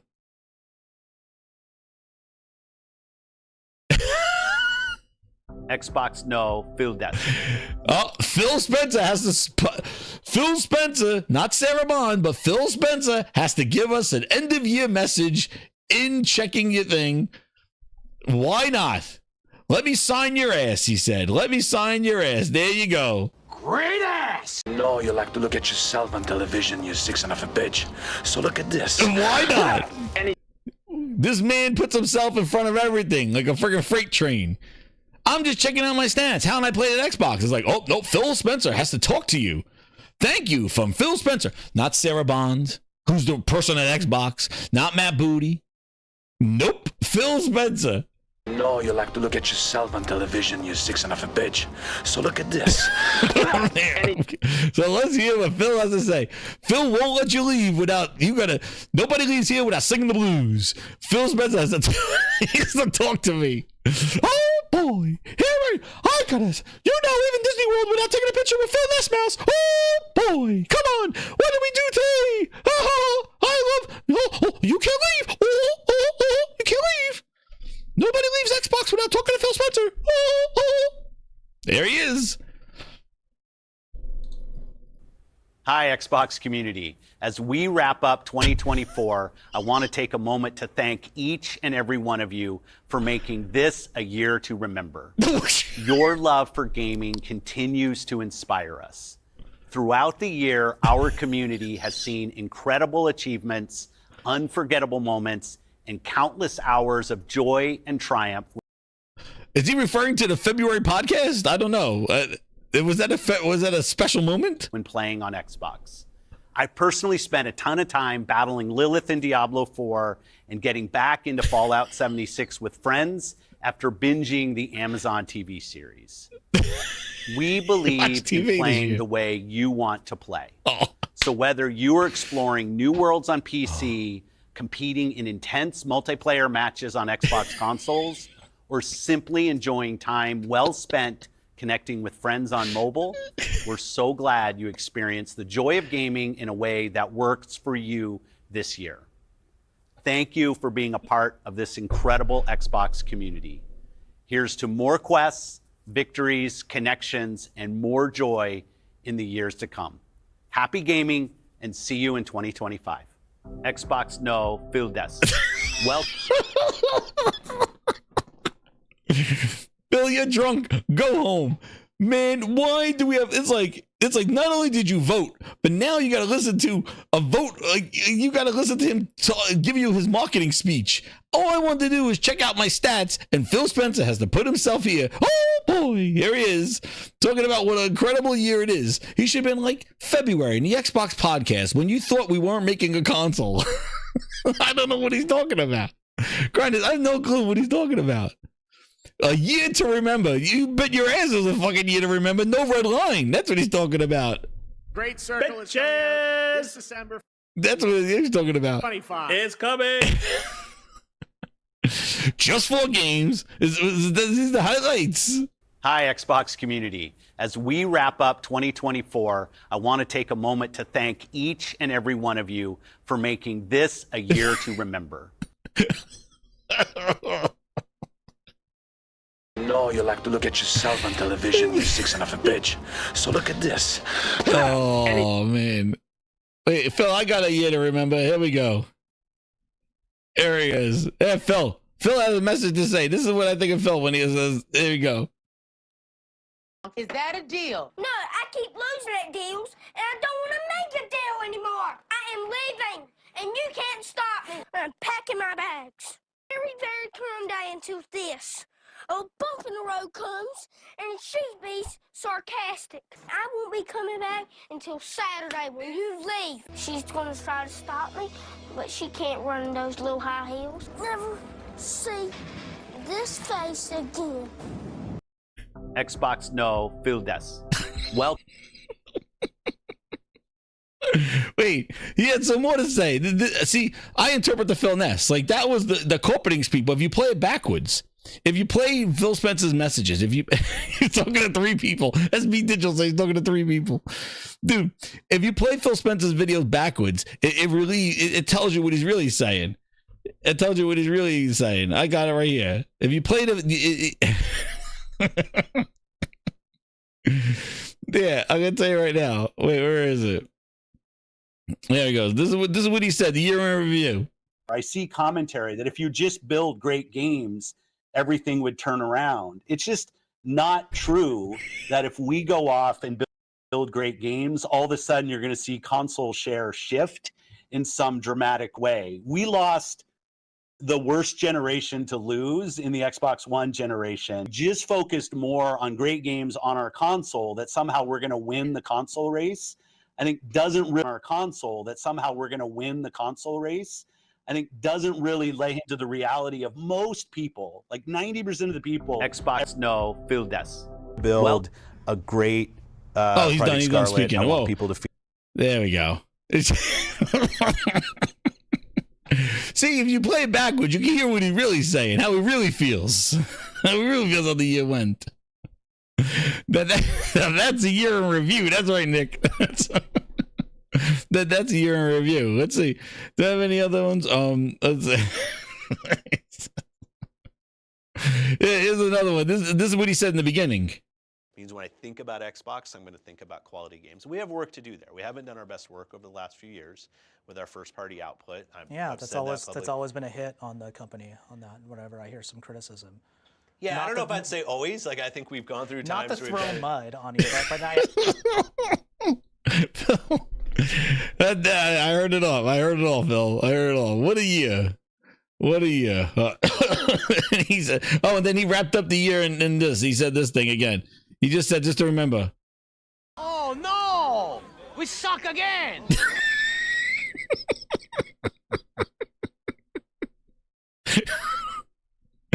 Oh, my fucking signs. There you go. That's what he really said in the year in review. There you go.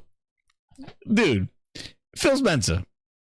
Always trying to weasel his way. You're just trying to look at your stats and how you did for Xbox on the year, all this other stuff. And Phil Spencer weaseling his way like, oh, it's where you play. Thank you. Dude, listen, Phil, Xbox community. What are you talking about? Are you popping this video up on the PlayStation? Because I got Sea of Thieves players over on PlayStation that are part of your Xbox community. Why are you weaseling your way and talking to the Xbox community in here? Because this is not Xbox community. Xbox community is on the Fire Sticks. Are you going to show up on my Fire Stick with this? Are you showing up on my Fire Stick? He's again, the political statement. Play wherever you want to play. Phil, we need this message on Fire Sticks. We need this. I better put on my Meta Quest. I want to see this video pop up on my Meta Quest. Everything's an Xbox, right? Who are you talking to, Xbox community? This is where I told you they talking at two sides of their ass cheeks. He wants to talk to you, the gamer, the year in review of the Xbox community. That's who he says. Is he talking to Fire Sticks? Hi, Xbox community. As we wrap up 2024. Well, are you on the Fire Stick right now saying this too? Are you on when I boot up Sea of Thieves on PlayStation? You pop up? That's Xbox community, isn't it? I want to take a moment to thank each and every one of you for making this a year to remember. Phil, it wasn't them. I just saw my stats. I'm in the top. You're telling me that me being 9 hours in Hellblade, being in the top 10%, I made it a year to remember for Phil Spencer. I spent 9 hours in Hellblade, and it's a year to remember, he said. A year to remember. Look at these stats. This is a year to remember for Phil Spencer in engagement. This is a year to remember. Phil. Oh no! Phil, by the way, 9 hours across what? Across console, PC, mobile, cloud. Really? And you got 9 hours on the top 10%. All I did was beat the game, and I walked away. That's that. You're thanking me. But this is where I mean they try to play both sides. Like they're trying to say, oh, well, you're special, the Xbox community. And then he goes and talks about how, oh, but everybody's an Xbox. No, like, how do you address, like, it's like you're special, but No, they're special. I want them.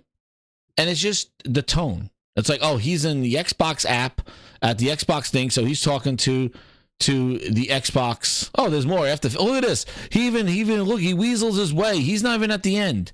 Look, he puts himself in the middle of my stats. Look at Phil Spencer, you sleazy Phil. Look at Phil. And then they tell me that I got to spend my rewards. Look, you sleazy Phil. You put yourself right in between my stuff. But this is what I mean. Like where's Sarah Bond? Why is Sarah Bond not the face of Xbox? She's Xbox, right? Why is he talking? Nope. He has to talk. So he has to go in here and they go like this. Oh, my stats this year. Oh, there's Phil telling me it's going to be all right. I wouldn't be surprised if people go, oh my God, he's saying they're going to come back next year. I'll see you next year. In the years to come. In the years to come. Phil confirms Xbox is here for the years to come. Oh, please. Phil Spencer. Get your ass off of my screen all the time. You weasel your way in, even in my stats. My God. Even in your stats, Phil Spencer. Now. Oh, man, we are going. We didn't even get to the other thing. Oh, man, I spent too much on my stats. You're my #1 customer. Grinders, we're going up now. Just when you think it's getting exciting right now. Game Night 123 with the 5. He goes, a year to remember. Waiting until May to release a first-party title. No red line when it comes to PlayStation ports. Joy and triumph indeed. Exactly, Game Night. And everything is an Xbox. A Fire Stick, a Meta Quest, a TV. What a year to remember. What a great Xbox community. You released one game in May that I got 9 hours on the top 10%. What a year. Oh, and you're ending it on a big year, too. Look at this. Look at it. You want to see, look, Grinders, you want to see incompetence. This is where I mean management. Even in their announcements of Bethesda. This is the Bethesda account for Janky Jones and the Circle Jerk. Bethesda own account for Janky Jones puts up the PC requirements. Full ray tracing requirements on this side. Nothing on this side. Typos galore. They got Ryzen's in here. They got all mistakes from their official account. Then they repost it here. Gear up again, everybody, with our recommended, now with more corrections and less typos. How? Bethesda, how do you have typos in your specs? You missed out the whole standard rendering requirements. You missed, like, how do you have typos in your, like, you missed out half things. Like, this is Indiana Jones. Janky Jones, your last game of the year. What's going on over there? Who's approving this stuff? They had to repost it. They geared up on December 3rd with typos. They're missing whole ass things. And then they go, gear up again, everybody. Now with more corrections and less typos. And they didn't fix anything. Listen. We've seen Janky Jones since January. This is the official Bethesda account. Bugthesda. They got bugs in their screen, in their PC specs. Grinders, we've seen Janky Jones. We've seen enough of Janky Jones. Actually, we've seen too much of Janky. We've been seeing it since January. They've been showing us Indiana Jones. Grinders. Where's the official Xbox one? Is this the one? They released the official trailer.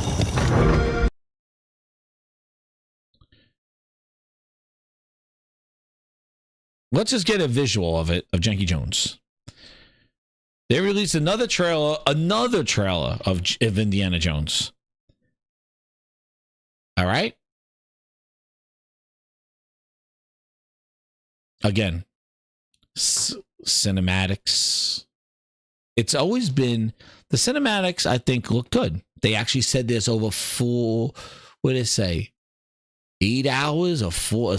There's tons of cinematics in the game. Tons of cinematics in the game. But it's where the gameplay where it looks off. Again, cinematics.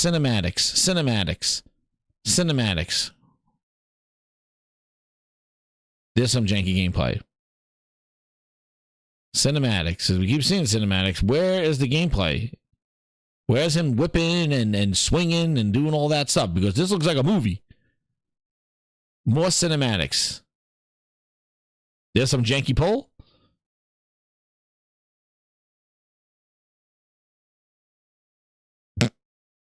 Janky camera. More cinematics.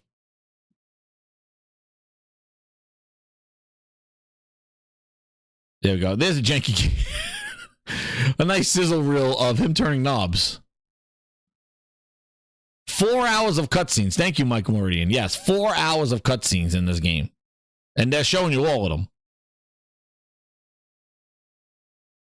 Yo. I think they forgot to mocap janky over here. What is that? Guys, why does this game look so off? Look at this. Look at janky running. What's going on? Why does he look so weird? Ah! That's what he looks like. He's like, ah! Like, why is the animation look so weird of him running? Look at this. Nope. Do-do-do-do.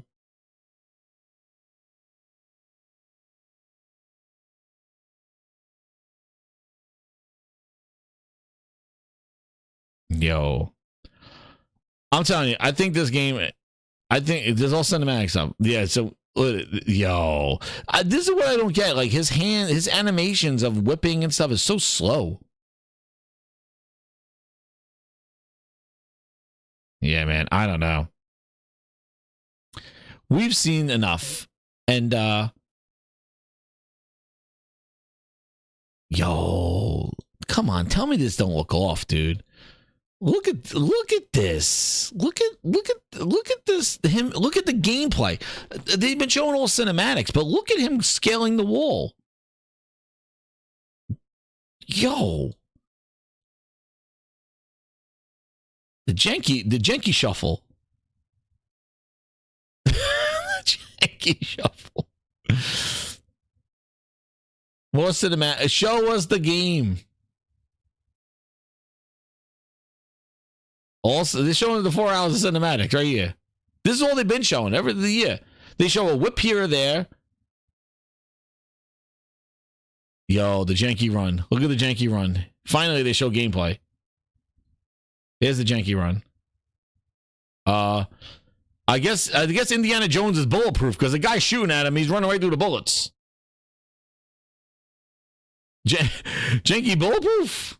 Yo, how's he running? This guy shot a machine. There's a machine gun guy right here, and he's shooting at him. And Janky's just running. How does he run through the bullets?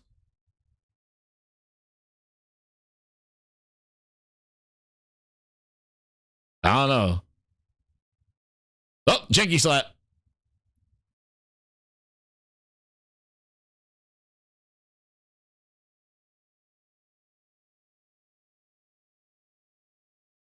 Yo, even what the hell was that? Yo, is this thing off? This frame rate of the ball rolling. Yo, look at the frame rate of the ball, like of the weed moving around. Look at the frame rate of that. What the hell's that?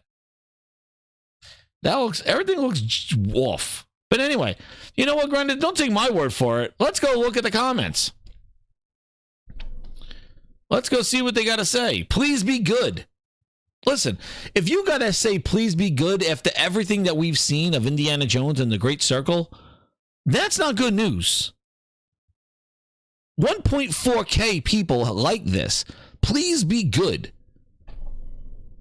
If you haven't seen enough to know that it's not good, then that's not good. They've been showing this game since January. Please be good. and 1.4 thousand people like it.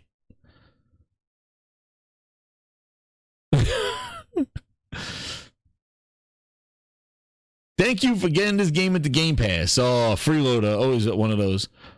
Rest in peace, Tony Todd. Yes, he's in there. Somebody's hyped as an indie fan. Really looks like an indie movie. Excited to play this. Love the double slap. If people like the double janky slap. What an incredible trailer. Counting the days. Looks phenomenal. Thanks, Xbox. But those don't have all the likes as please be good.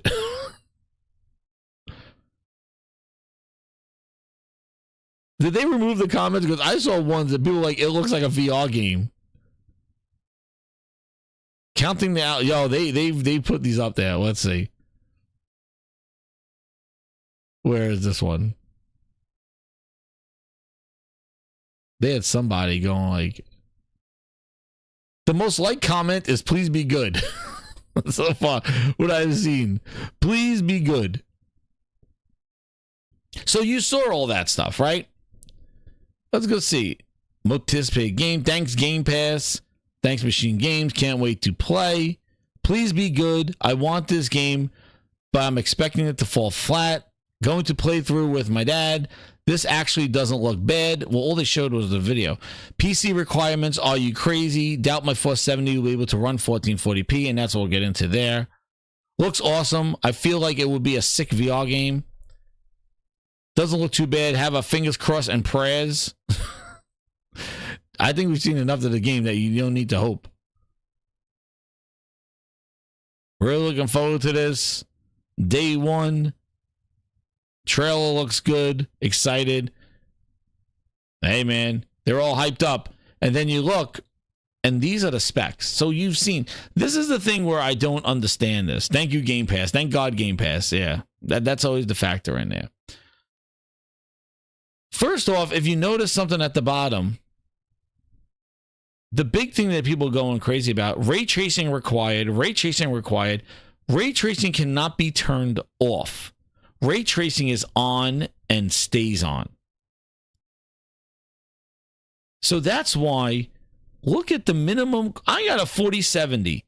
You're telling me to play this game at targeted 60 frames in 1080p upscaled with graphical preset low quality with a 4070.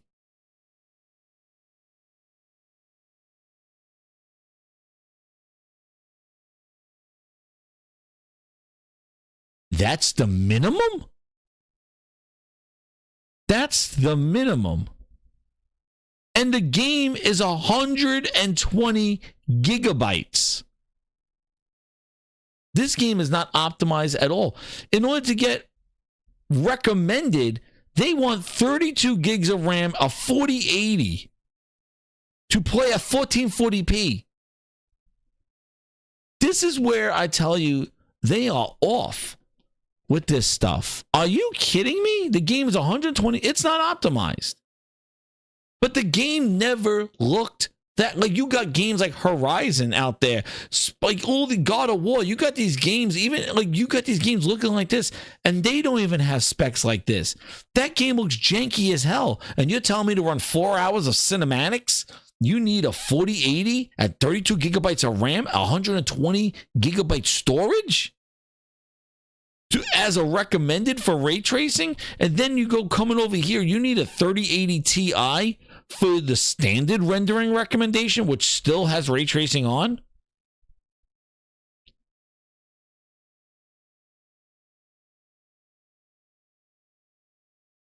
And their ultra settings are 4090 for that game that we for this.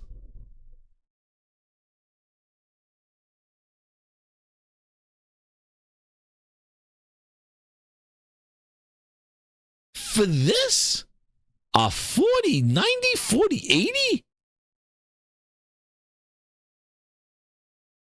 You're not fighting tons of enemies. Who you fight? You're fighting one guy and you're whipping them and knocking them over. The jank is taking up a lot of memory. 1440p 60. I need a 4080.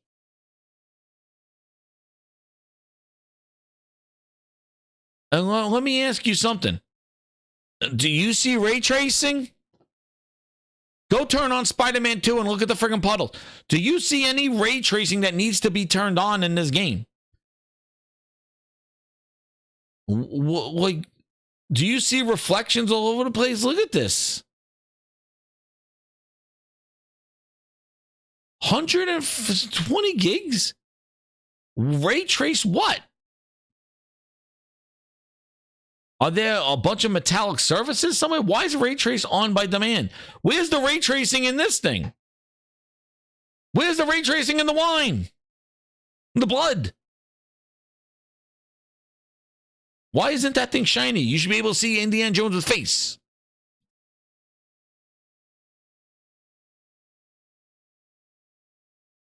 I don't know why ray tracing is on. So that's another reason why the specs are so high for this. So we're going to see. I got a 4070 in here. We'll try it. I will say I got a 4080. I got a 4070 Super in the other one.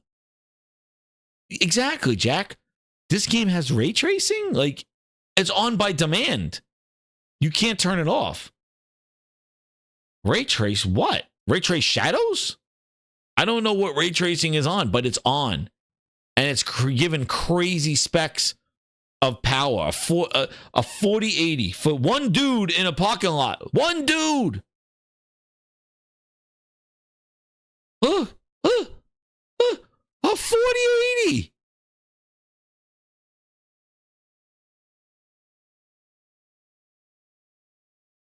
Really? My 4070 is the minimum for this. A 4070 is a minimum to play this game in low settings at 1080p at 60 frames. That's what they're telling me. My 4070 is the minimum for for this game. A 4070, low specs, low preset graphics, 1080 at 60 frames. Because ray tracing has to be on. Where's the ray tracing? If this game looked like Ratchet with all reflections, I'm like, oh, okay, here's all the ray trace. Where's ray trace what?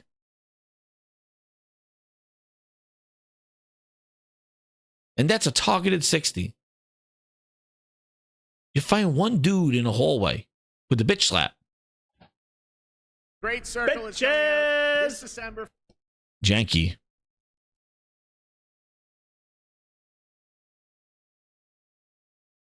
Even, yo, this, if you just keep watching this thing, look, even when he throws the bottle, there's no glass on the ground. It turns into a red mist.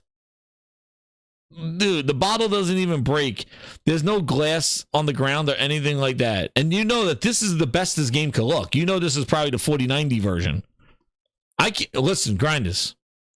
Somebody better go find me that Xbox S version. If these are the PC specs, somebody better go get me that S version. I think I found it. Actually, you know what? I got footage from the S. I found it. You know what? Actually, I don't need you guys. Grinders, I did my research already. I found the Indiana Jones on the Series S. I found it.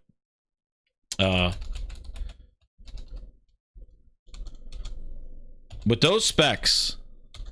So I guess the Series S has ray tracing turned on and everything, right?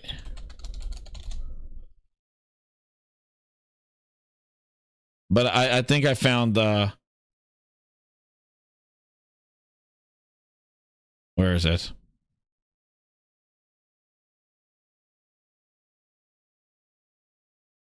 Wait, I did my research.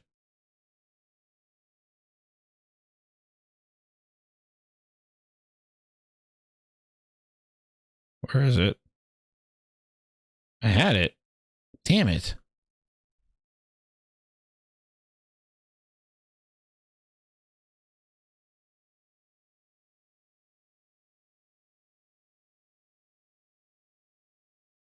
Oh, I'm looking.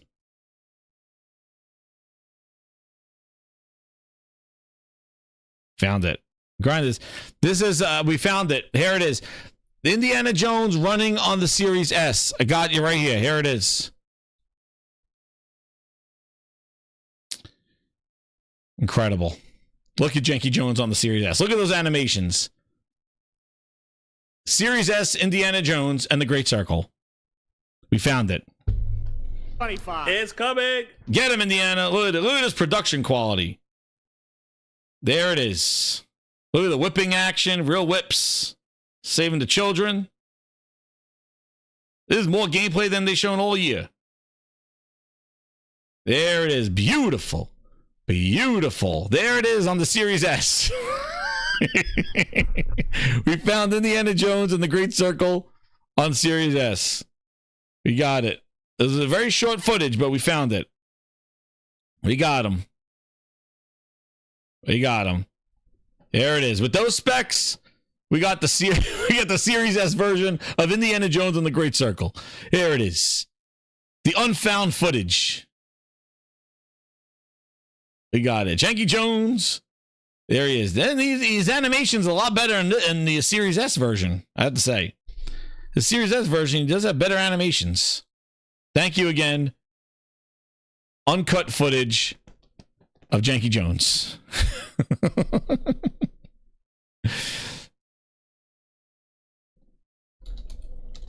That's right. There you go. There it is. But yeah, dude, those specs are wild. People are going, bonkers as usual. Look at this. Here's your tweets. Piss poor optimization, ultra ray tracing, 32 gigabytes of RAM, just above the minimum, garbage specs. Yeah, I'll just wait for the PS5 version to drop. There's a peak id Tech, using id Tech on that one. It's not even Unreal 5 either. The game no one asked for. Let's go. Will there be FSR NVIDIA frame gen support? It says it right there. It does say at the bottom that there's frame gen. That's what frame gen 2 for 60 frames. Craziness. Fewer typos.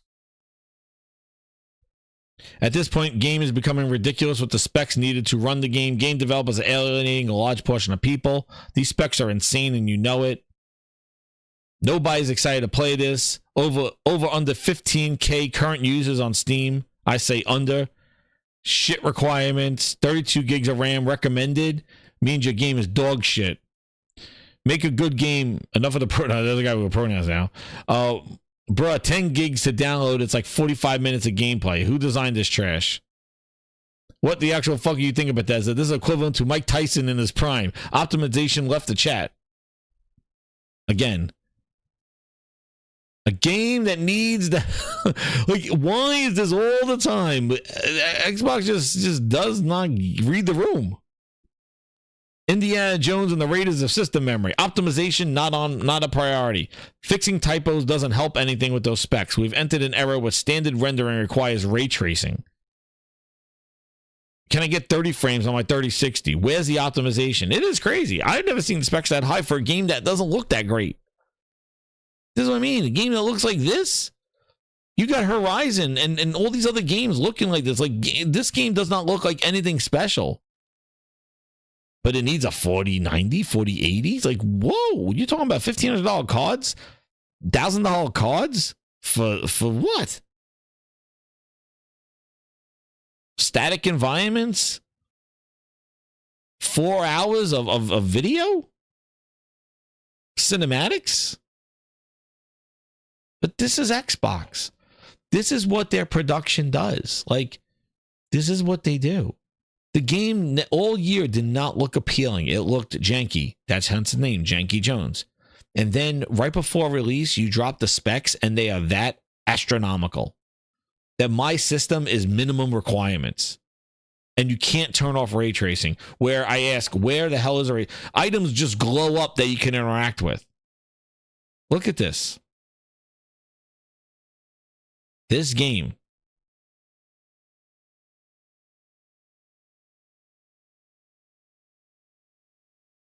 I don't get it. See, this is all uncut gameplay. This is not the trailer where they showed you all the cinematics. This is actually what you're going to be doing in the game. And this does not look very appealing. But we'll try it. Because I got to see what my PC could do on this thing. Because they can't believe it. But this is all gameplay. See, now you get to see what this game is about. Slow panning, walking around. Like, everything's slow and intentional. Nobody's moving fast. Janky Jones is moving with a jank leg. Nobody's moving. Everything just glows and just teleports to areas. Physics, yeah, what? So I don't know. It's not optimized. And I am sure this game is going to get destroyed on Steam with reviews because this game is not going to run on a lot of people's PCs very optimal. Especially with those specs. And people think it's a VR game. And it should have been third person, right, Kratos? It should have been. But yeah. So there's your Janky Jones. And those specs, people are not happy. I found the devs that are responsible for the optimizations, they said, oh man. Oh no. People getting nasty. But yeah, there you go. So, extra jank. And to close this out, Grinders, not Phil Spencer's year in review, but to close this out, this was the week of Sony's 30th anniversary. And it was all right. Unless there's more stuff coming. But, it was more of a reflection. And what we were talking about last time. What did they do? Not much. They had a cool dashboard. Oh, this was one thing. Before I move on to Sony's thing. This is what they disabled the likes on. So apparently, the Bethesda decided to disable the likes on the trail of Indiana Jones and the Great Circle.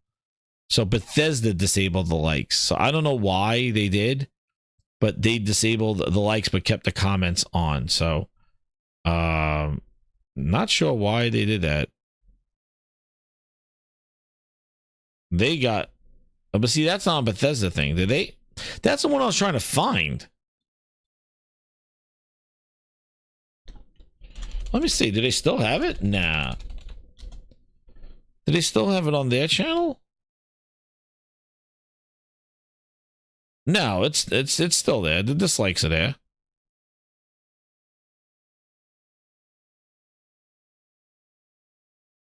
All right. Yes, I don't know why they did that, but apparently somebody must have caught it. Again, another bug, a Bethesda bug in the freaking trailer. But yeah, no, they're right here. It's not disabled anymore. So wherever it is, I'm begging you, please let it. And again, look at the first comment. I'm begging you, please let this be good. 1.5K, like begging, please. Like if what you're seeing can't make you go, this game rocks, and you got to say, I beg you to let this be good, then it's not doing its job. So I don't know. Again, the top comment liked one is, please let this be good. I don't know how much more they could show. They showed the whole game, but reviews drop tomorrow, and that's another thing too. Grinders. Spoil, it won't be good. Thank you. Hit that like button.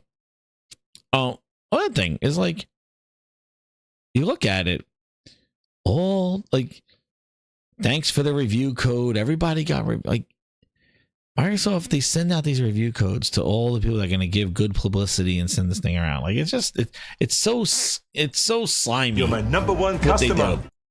You see all these channels. Oh, I got a review code. I got a review code. My review drops tomorrow, and it's all this like, Indiana Jones is the most amazing game I've ever had experience with. It's incredible, and then yeah. So we'll see. The reviews drop tomorrow. I'm thinking, based on what I saw, I think the game is probably going to have a good story, like a classic Indiana Jones story. I think the cinematics are going to be good. But I think it's going to falter in the gameplay. I think the gameplay, unless you're going in there aware that it's a sneaky kind of, throwing things around, a stealth game, not this, and with some action sequences, I think that's where I think the dichotomy of the reviews are going to be. And I think that the AI and the combat just is off from what I've seen. That's where I think it's going to get hit. I think the combat and the stuff is going to get hit. I think maybe the story and the cinematics is probably where the game's strong point is. That's my whole thing from what I've seen. 77. Yeah, I don't think this game's nowhere. I don't think it's going to be 90s unless they're diehard Indiana Jones fans and they're just kind of looking the other way, you know, because that's the other thing. If you have a diehard Indiana Jones fan, they may just go, this is the game I've always wanted. So you have that factor in there as well, that it's a known IP. This is not, you know, something there, but we'll see. I'm going to try it out anyway. We'll play it. Why not? My Game Pass still goes until 12 for my free thing. So, but yeah, I don't think, again, it's going to come out just like Hellblade. It's going to be a fart in the wind because janky, it comes out when? It comes out right near the Game Awards when new games are going to get announced. It's going to get smothered. Again, Microsoft and their bad marketing and bad timing with stuff. It's like, do people in the game, and now the fact that, you know, we come to the Sony 30th anniversary shit. There was no, I thought they didn't do any showcase. They didn't do anything. I think whatever Sony has announced, or if there's going to be any kind of announcements, it's going to be now at the Game Awards. They just did a sizzle reel video, which was pretty cool, you know, reflecting their 30 years. They did some awesome, cool dashboard stuff for the PlayStation, which was pretty neat. I thought the booting up to the original PlayStation boot up screen was awesome. They need to keep that on there. That was pretty cool. And the fact that you could choose different themes for the backgrounds of your PlayStation, that was pretty cool what they did for the 30th anniversary. And then they had a cool sizzle reel, which is memorized and, you know, commemorating all the games and growing in there, the Bloodborne little thing in there. But, you know, it was nice. And I put the celebration was a little cake. Like, it was just like, and I didn't think they were going to do like a show. Like I said last week, I didn't think they were going to do a big showcase or something like that, because I think it would be kind of there. But I thought there would be a game announcement or something that they would say, hey, we're bringing back this classic franchise after all these years. You know, we're going to do something with something. Like, we're making something else. I thought they would have some sort of game announcement tied into like their history. You know, maybe a franchise that we haven't had, you know, back on the PlayStation for a while. They did have some crazy sales. Like, they did kind of celebrate their collection by PlayStation. You know, each generation of the PlayStations was having their games on sale on stuff. But again, it was more of a sale, marketing, and kind of just having the consoles out there. I like the PlayStation 1 because it was cool because it took over the whole thing. But yeah, it was just more of just a commemorative like nod. They really didn't dive too deep into anything new or anything like that. You can choose to keep the 30th anniversary. I just hope they keep it. They don't do an update and take it away, because it's pretty cool. I wish it was permanent. That's the one thing. I hope it doesn't go away. But, you know, they did a cool things. And again, my history of PlayStation, I got a PlayStation 1, had a PlayStation 3 for a PlayStation 2 for a little bit, but I really didn't play too much on PlayStation 2. I only for like a week or so I had one. My friend gave it to me for a week. But yeah, I mostly jumped on a PlayStation around the PlayStation 4 time, and then just, you know, kind of jumped into all that stuff. And then I had a lot of PlayStation 1 games. PlayStation 1 I had a lot. That's why I play my Final Fantasies and stuff like that. But, you know, the week is still not over, but the anniversary did happen on Tuesday. So, you know, it's still not over, but I feel that, you know, I thought there might have been a little tidbit there, because I always want to have games, stuff like that. But I do like what they've done. They have a huge library of celebration and things like that, and I really think that you know, the video reel that they put out there was pretty cool. Let me see if I have that on here.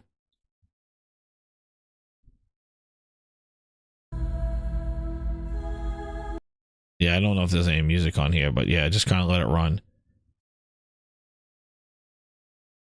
Yeah, it was pretty cool. It was pretty cool celebrating all their characters. I tell you, they really pushing that Horizon as like one of their, like, they really want that Horizon to be something, and I just feel like everybody's fighting against it. Like, it's great. I love Horizon, but it's not Last of Us. It's not God of War. I don't think it ever will be. But yeah, this was really cool. Very cinematic. Dude, and I hyped out Last of Us 2 is going to be coming out the season 2 is going to come out right next year.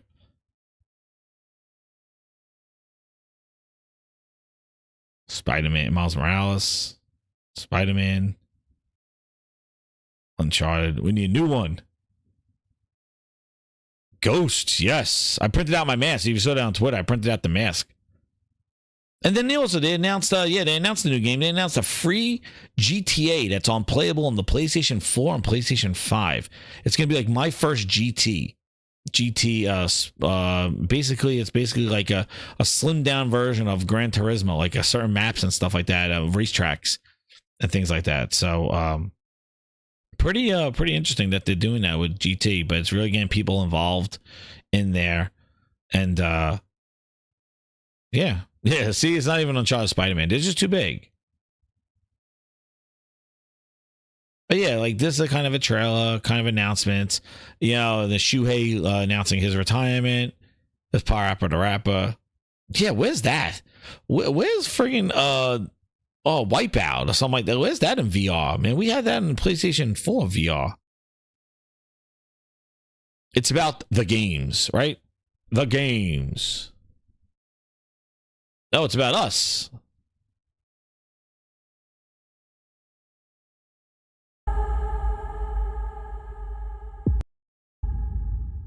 So it was very powerful. But again, it was a nod. It was a little celebration.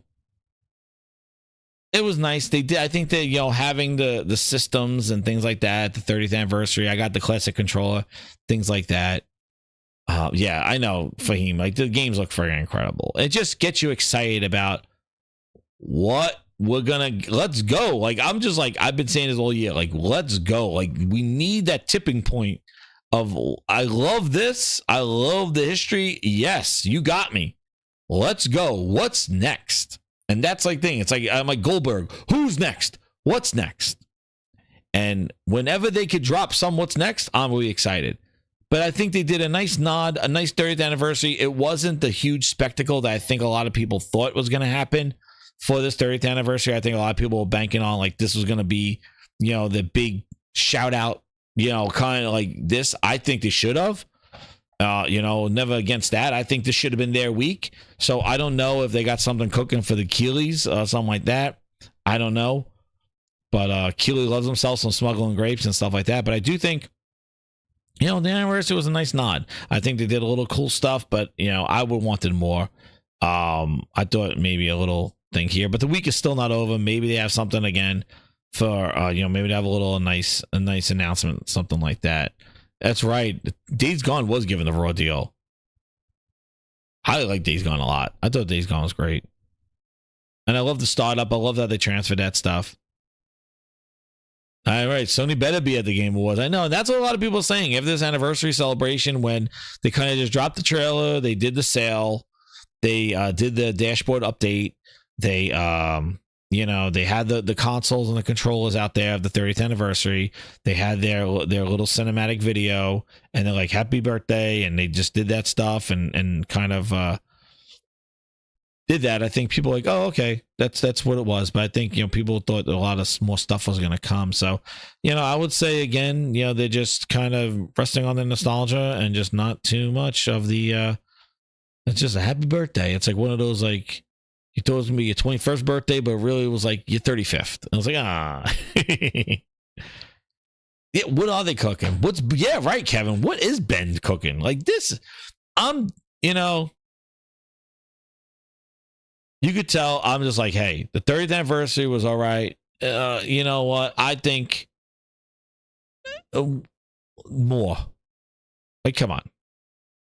I thought maybe, you know, a medieval 2. I don't know, something like a classic franchise or something that they could use as an announcement. Hey, you know, coming in January, we're going to have this, you know, some classic game that we you know, one of our PlayStation 1 games is coming. And, you know, and maybe they do it in their announcement for the December games. They haven't done the December games yet of classic games, so maybe that comes out with that. Oh no, but I don't want to make any promises or hope. you know, for stuff. I just gotta say, hey, it was a good nod. It wasn't the big spectacle.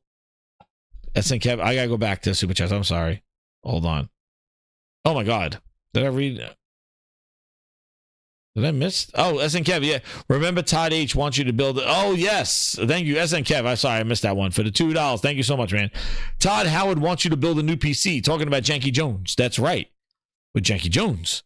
You know, they want you to build a new PC. So, yeah, he wants you to get those 4090s in there with that one. Thank you, SN. Sorry about that. I was too busy looking at all the video on there, but I do think, you know, I think that it was cool. It was cool, but it wasn't, you know, the thing that I think a lot of people are looking. But they had good sales on stuff like, you know, the VR, like they were saying earlier, is really good. Yo, this Behemoth game looks crazy. That comes out December too. Dude, this Behemoth game, this looks insane.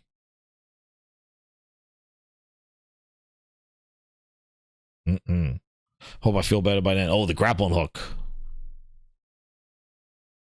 Like I said, the VR, they just put another sale on the VR. Now, $350, they put it on there. They got the Portal is selling. They're so happy with the Portal sales. Herman Holtz is going wild, splitting crazy, quality splits. Like, I just feel like the chessboard is set, and they just need to do the checkmate, and that's the games. More games coming. Like, I just feel like they got everything. They got the Pro out there. They got their Portal. They got their headsets out there. They got their 30th anniversary. It's time. It's time. I want to see what's next. So that's my hope. You know, we'll see when it is, but I feel like we've been holding our breath for a long time. Yes, I did see that too as well. That's another thing. Where was that taking place from? I have to know where that was taking place from with the hand motion, because they show this. Where is it? I saw it somewhere.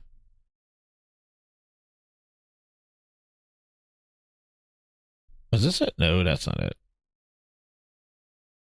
Oh, I got some stuff for what are we doing here? What a year! Hardware plays for creators. What a year! Oh my God, I got so much stuff on here. Granted, I had so many topics and I wanted to do more shows on there. What is this one? Hold on. Yeah, I thought I had a video of it, of the hand motion of the PSVR. But yeah, I did see that. I did see that with the hand motion of the PSVR too, with the hand motion on there. Yeah, anything will be cool. Anything will be cool. But yeah, dude, it was good. I don't know. What did you think? Yeah, we'll do a final poll in here, the Grindhouse. We'll do a final poll, and we'll say, let's see, PS 30th. As we go to, just hit that like button. I think we got definitely the super chats. I'll play the new song on here, so stick around for that. But I want to put this poll out here.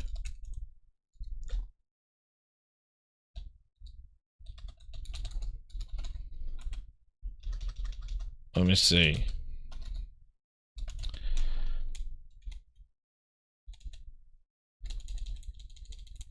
Let's see. Did you like? So maybe the week's not over, but we're gonna put the poll out here. See what the Grindhouse thinks. Did you like their 30th birthday? So put the poll out there. I should put it in the beginning. But yeah, we'll just leave that poll out there. See what you guys think about that. Did you like what they did on there? Because what else did they do here? What is the themes? And then yeah, the Portal there. And then there's some crazy deals on here. Let me see what they had here. So yeah, so this is what they had for their 30th anniversary. So the deals went live on the 2nd. So Gran Turismo 7, Last of Us Part 1, Crash Bandicoot. So these are the promotions that they had, and basically tons of games, like their whole tons of freaking games were on sale. Classic games, current games, dude. They just did it as a big sales thing.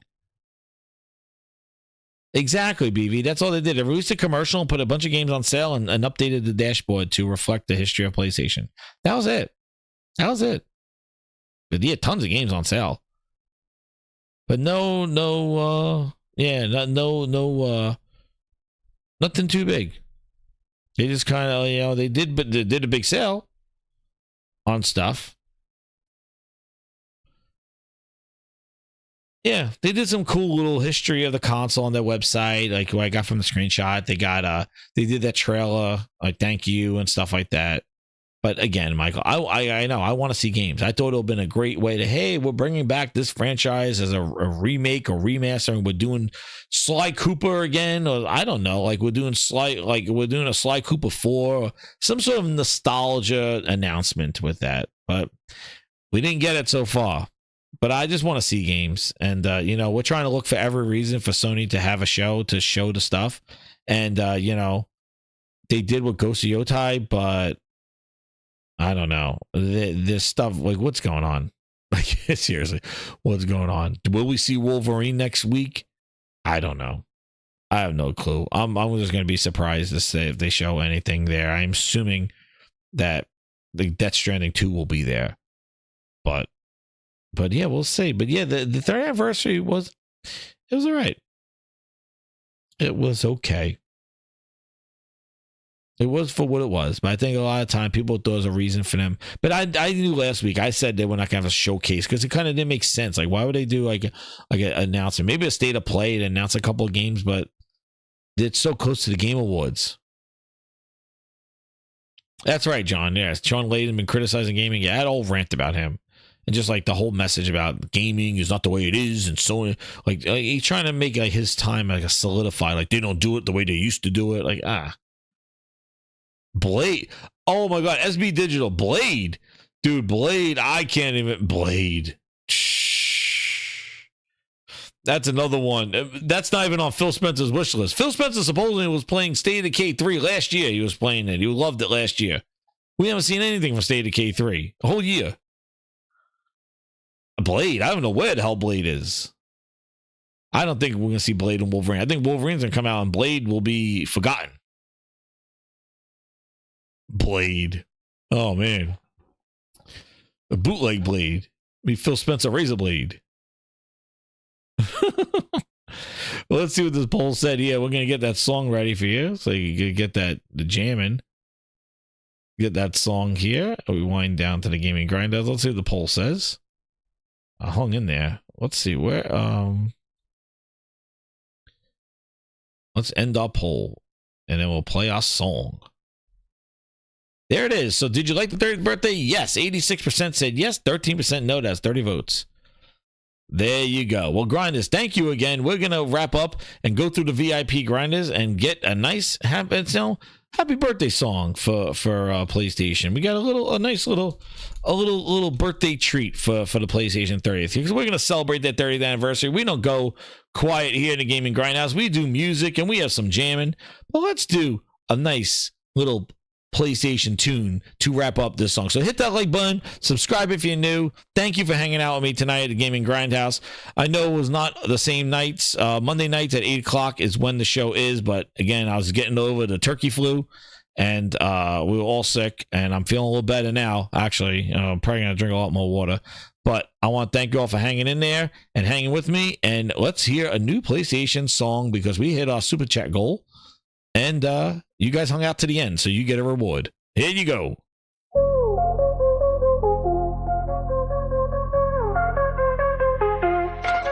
3 decades passed like a lightning flash. PlayStation turned to worlds where legends clash. From uncharted lands to The Last of Us, stories written with your virtual brush. Play on PlayStation, let's light up the screen. In this digital playground we dream.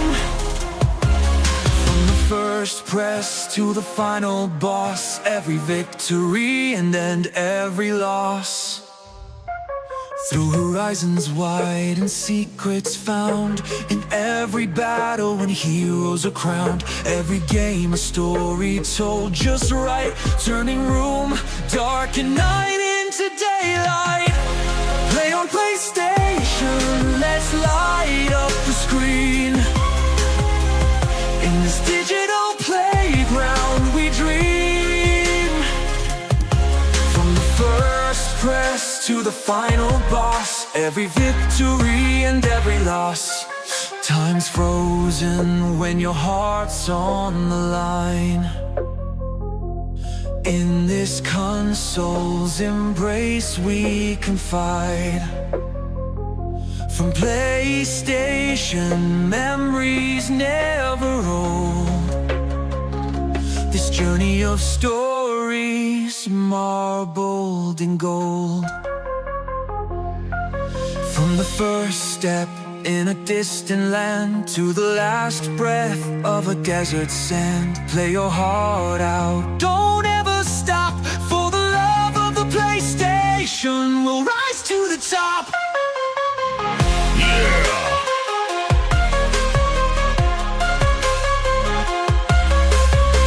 Ultimate Grinder music.